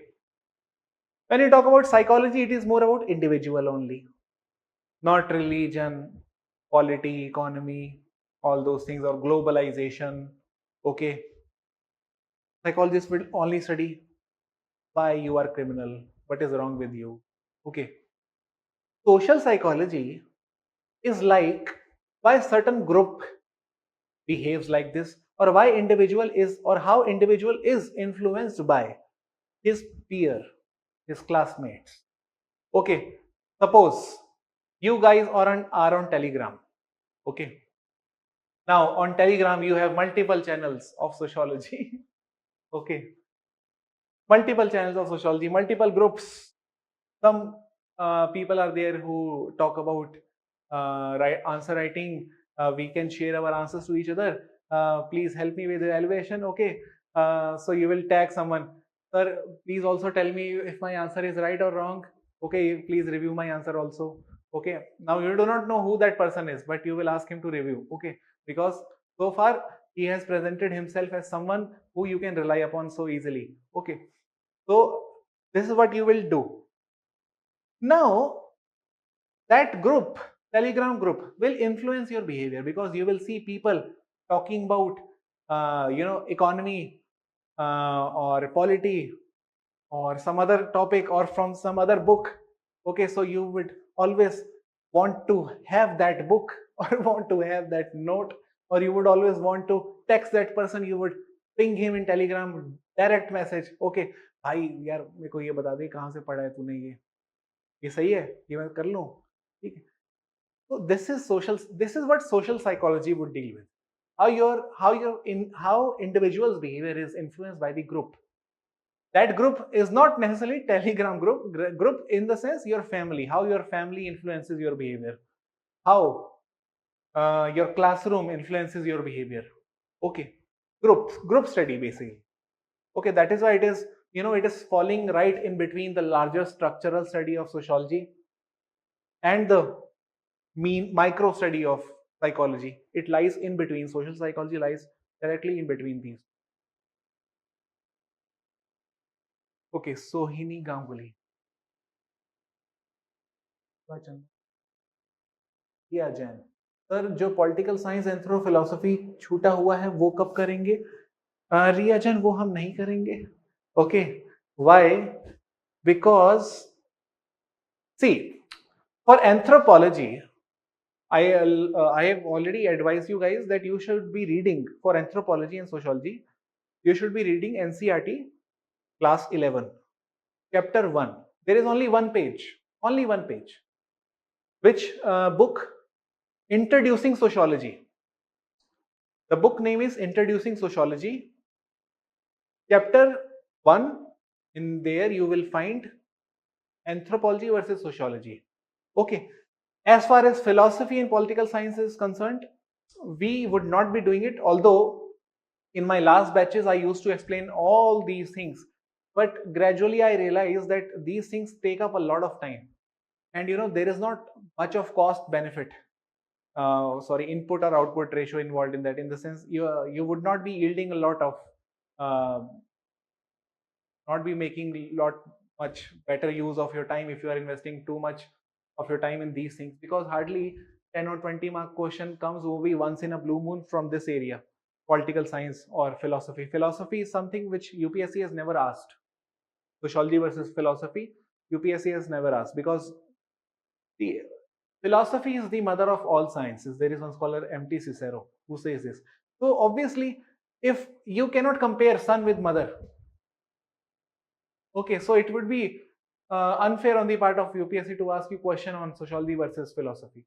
So obviously they would ask you question on sociology versus some other disciplines.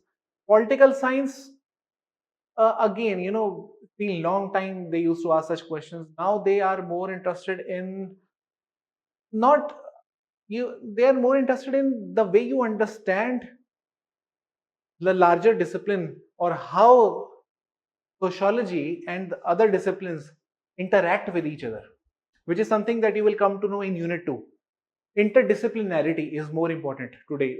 Like, for example, a student studying in Delhi University or JNU or any other humanity university, Hyderabad University, okay, or Ambedkar University, he or she knows that as a student of psychology, he has to take one more subject other than psychology. Like if you're doing masters in sociology, you would have to study one more discipline.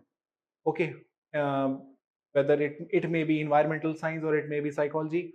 In one or the other course, we have to take one or the other semester, we have to take those subjects also. So we are talking more about interdisciplinarity. We do not talk about the conflict between disciplines. Okay, so this is a new term that humanity has taken. Okay, so this is something that I will talk about in Unit 2 only. Okay, interdisciplinarity. Pratibha Chandan. Sir, the theory of presence of life on other planet is scientific or not? Very good question, Pratibha. We know. In fact, I'll ask you guys one question related to this only. India is habitable.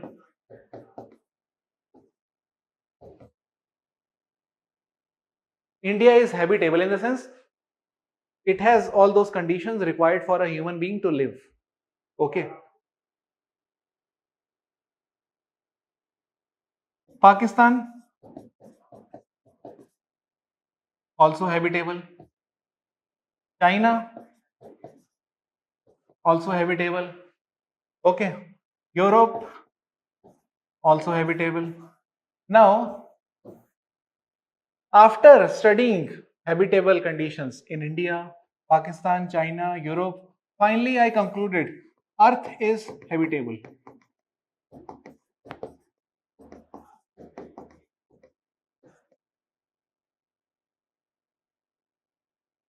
Okay, I studied only these four subcontinents or countries, and then I concluded Earth is habitable. What is this reasoning? Inductive or deductive? This is inductive reasoning, because since I am going from specific to general, okay, how could I say Earth is habitable when I know that we have Antarctica as well. We have Sentinelese Island as well. You as an individual cannot go there. Even if you try to go, you will get killed. It is not habitable for us. Okay. Or for any human for that matter, other than those people who have been living there since centuries. Okay. Let me not talk about Sentinelese. It is controversial thing. But let us talk about Antarctica. Of course, it is not habitable. Okay, so Earth in itself is not habitable, but let us also avoid Antarctica and consider that yes, Earth is habitable. And there are, and forget all about all the deserts and all the natural landscapes which do not make conditions conducive enough for you to survive there. But still, let us consider Earth is habitable. Now, what will I do? I will start looking for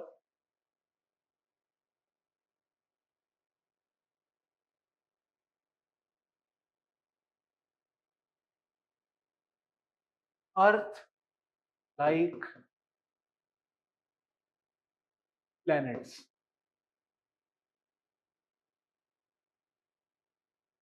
in the outer world. I'll start looking for Earth like planets in the outer world. And then you one day you will see a news on Hindu. Okay. One planet found which is very much similar to Earth. It is situated far away from this galaxy, so many light years away from us, but it seems that it has conditions just like Earth. Okay. Now, that newspaper article, is that newspaper article scientific? Hmm? Scientific, is it scientific or not? You just tell me. In the sense, can it be tested? Simply इतना ही पूछ रहा हूं मैं. If I'm asking if something is scientific, I'm simply asking, can it be tested? It can be tested, na? See, if Hindu newspaper tells me that there is a planet called XAM, the planet of, okay, some planet XAM, okay, and this planet is very much like Earth, habitable like Earth. Can I test it? Of course I can test it. How? I will go to this planet and see if I can live here or not. It is testable. See, there has to be certain criteria to test something, na? There has to be certain criteria to test something. Okay. And Pratibha, by the way, I forgot your question. Wait, what was your question? Sir, the theory of presence of life on other planets is scientific or not? Yes. See, if something is scientific or not, the only measure to check it is if it can be falsified or not, in the sense if it can be tested or not. If some people tell you that life on Mars is suitable for us, can it be tested? Of course it can be tested. You send a rover, okay, you send a dog in that rover, okay, और फिर यही तो हम करते हैं. We experiment with cats and dogs. We send them to Mars, Moon, okay, and then see how they react, whether they are feeling lack of oxygen or are they able to find any water around there, okay, and then we collect the sample data from that machine that we have deployed in that rover. That machine collects certain data. Machine is also involved in collecting data. There is one machine which is being used to collect sample of the soil of the Martian soil. So it is collecting data. That data is then being processed on Earth through certain labs. We try to see whether this soil has that element like nitrogen, which is the basic element required for the human existence. It is the building block of the protein. So obviously you would have to see whether nitrogen is there, oxygen, hydrogen comes later. Okay, so then you would see that yes, nitrogen is there, hydrogen is there, oxygen somehow missing, but there are certain elements which are required for the oxygen uh, to get composed. Maybe some elements are there, we have not yet reached that level. Okay, so let us try to send one more rover mission.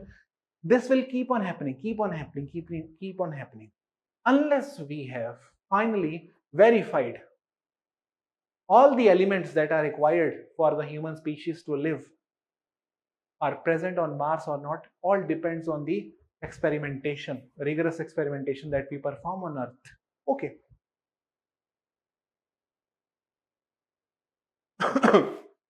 Okay, Pratibha. Sohini Ganguly. Sir, why should we include define social action? Why should we include define in relation to social versus common sense? Sohini, because when you talk about social action, what are you studying as a sociologist? If I am interested in studying social action, that means I am interested in studying common sense of the individual only. Okay. Like for example, although social action is something that I would anyway have to teach in unit 2 only, so for the timing you can simply understand every individual attach meaning to his or her action. Okay, every individual attach meaning to his or her action or even to the institutions. I as an individual use family, the concept of family as an institution, I use it to gain popularity. Okay, I'll tell you how. Like for example, suppose if you have family of IS officers or bureaucrats. Okay, okay.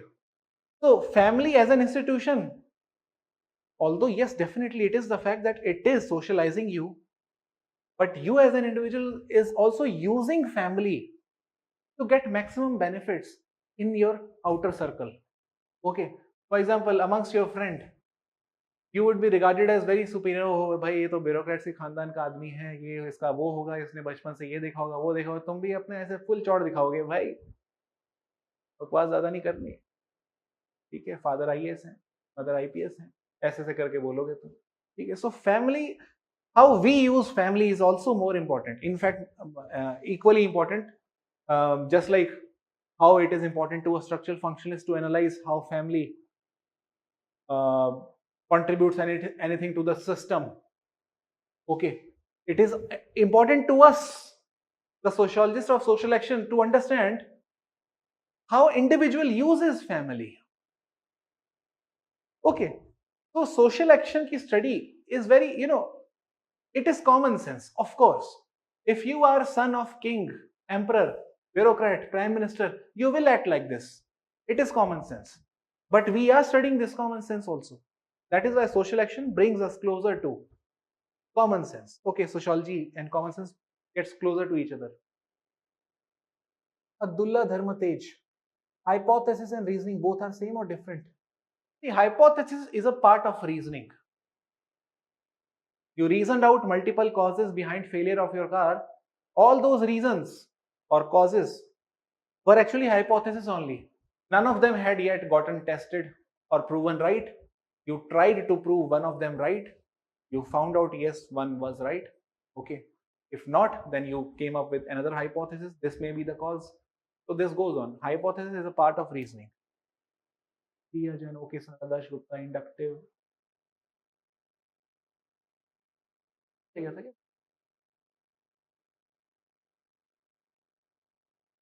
Okay, Ria Jain. Sir, what is romantic ethics? Acha, yes. See, while reading those handouts, you might have come across few words, okay, which you have not read so far. Okay, so that is very natural. उसमें कोई tension मत लेना, ठीक है, क्योंकि आगे जाके वो सब हम बताएंगे. Now the question is, what is romantic ethics? Suppose you have just bought. Let me talk about example from the life of a girl. Okay, you have just bought a beautiful sari or a lipstick. You have just bought a lipstick. Okay. Now, next day, you check out Nykaa.com. Okay. You come across some more shades which are better than this one that you have purchased. Okay. Now, you would want to have that also. Now, the fact is, it is not the difference that is making you buy that. It is actually the novelty. See, the crux is that what is romanticism? See, when you romanticize, in the sense you fall in love with something new, it happens. It is our human nature. I have, for example, if I have PlayStation 4, if PlayStation 5 comes, I would want to have it. If I have purchased PlayStation 5, PlayStation 6 comes, I would want to have it. I would want to keep myself updated with everything latest gadgets, latest products. This is our human nature. You have iPhone 12, you would want to have iPhone 13 also. Okay. This is romantic ethics, which is creating the spirit of consumerism in us. It is us who are seeking novel experiences or novel products in our everyday life, which is leading to the spirit of consumerism. Economists do not study this. Economists can only study that GDP has increased. But what all actually went into the making of this increased GDP? Our, you know, our behavior to have new, what we call as fetish for something new. Okay, this actually went into the making of that increased GDP is something that economists would not be studying or cannot study because it cannot be mathematized or cannot be put into graphs or statistics. This urge to have something new, this cannot be statistically analyzed. It is desire. You cannot compute a desire. Okay, how much percent of desire you have? 60%, 70%? No, there is no calculation for desire. It is just desire. Okay, this is what romantic ethic is. Arun Raja, sir, can we say inductive method is creating new theories and deductive method is reforming old theories? Very good, Arun Raja. Yes, you can say that. There is no doubt about it. Through deductive reasoning, what happens? We test the ability to test one theories is purely deductive process. The ability to develop new theories is purely inductive process. You keep observing few things and then you generalize. That means you have developed a theory purely based on observation. This was inductive reasoning. Deductive reasoning, now this observation that you have finally come out with, all black, all swans are black. Now you would test it. You start with direct hypothesis. You test it. I will anyhow explain it tomorrow to you as well. The same thing.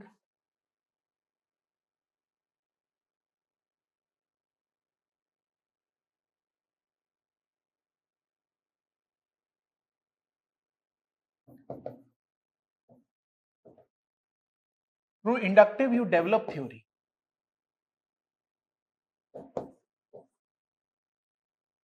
Through deductive, you test the theory.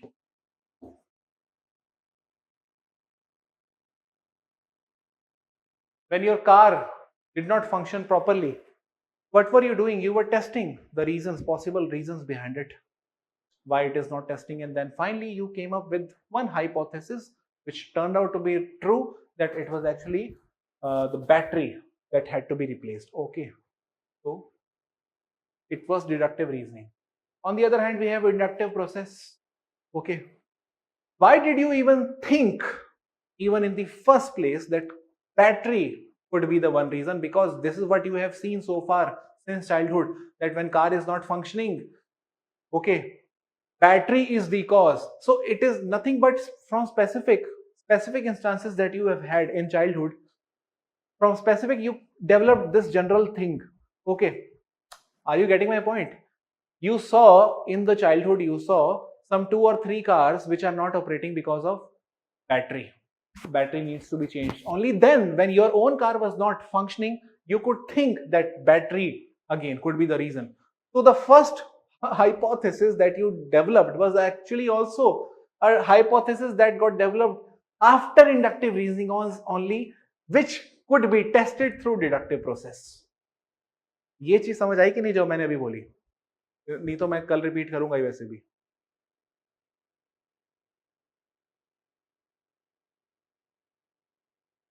Okay, okay. Yes, yes. Even if some of you did not get exactly what I just said, do not worry. It happens after 2 hours, now our brain stop functioning. Okay. So tomorrow with fresh mind, same thing. And you have to study everything that I have dictated to you. Okay. Dictation I have given intentionally so that you could revise these things that I have told you. Only then you would be able to understand this unit. This unit seems or sounds technical, but trust me, it is not technical at all. It is very easy. Okay. Atika Qureshi, sir, can we say inductive knowledge is closer to common sense? No, let us not say anything like that for the time being. Okay, you will automatically get the answer by the end of this unit.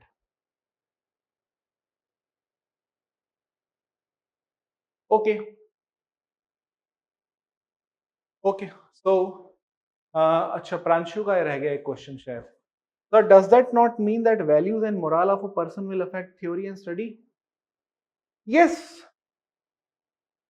value, morale, everything will affect our theories, and it happens in social world, social scientists especially. Okay. In natural world, generally it is believed that all theories are highly objective, not affected by values or morals of scientists, but that is also affected by biases or values or morale of the scientist. And this is something that you will come to realize when you read the critique of scientific method. Okay, the people who employ scientific method, they themselves who proclaim themselves to be scientists are not actually scientists because they are not really objective in their thinking.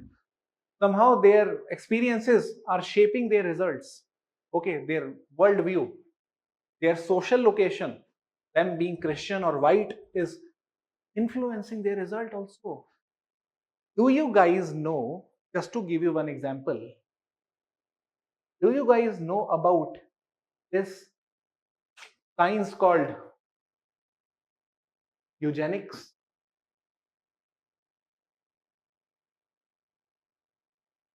Eugenics. This is also science. Eugenics. Yes, very good. किसने बोला ये? Rohit Reddy. Very nice. It is the science which deals with the study of race.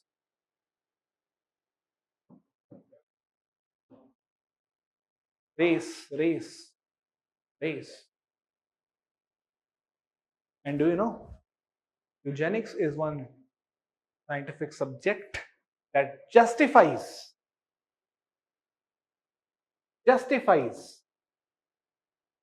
superiority of white race. Now it seems that subject is scientific. The problem is science is being used by the researcher to justify their superiority over the so-called uncivilized people. Now because they have declared them uncivilized, they have invented one discipline to justify. So science cannot be always objective. This is only one example. The rest everything I'll explain tomorrow. Okay, got it?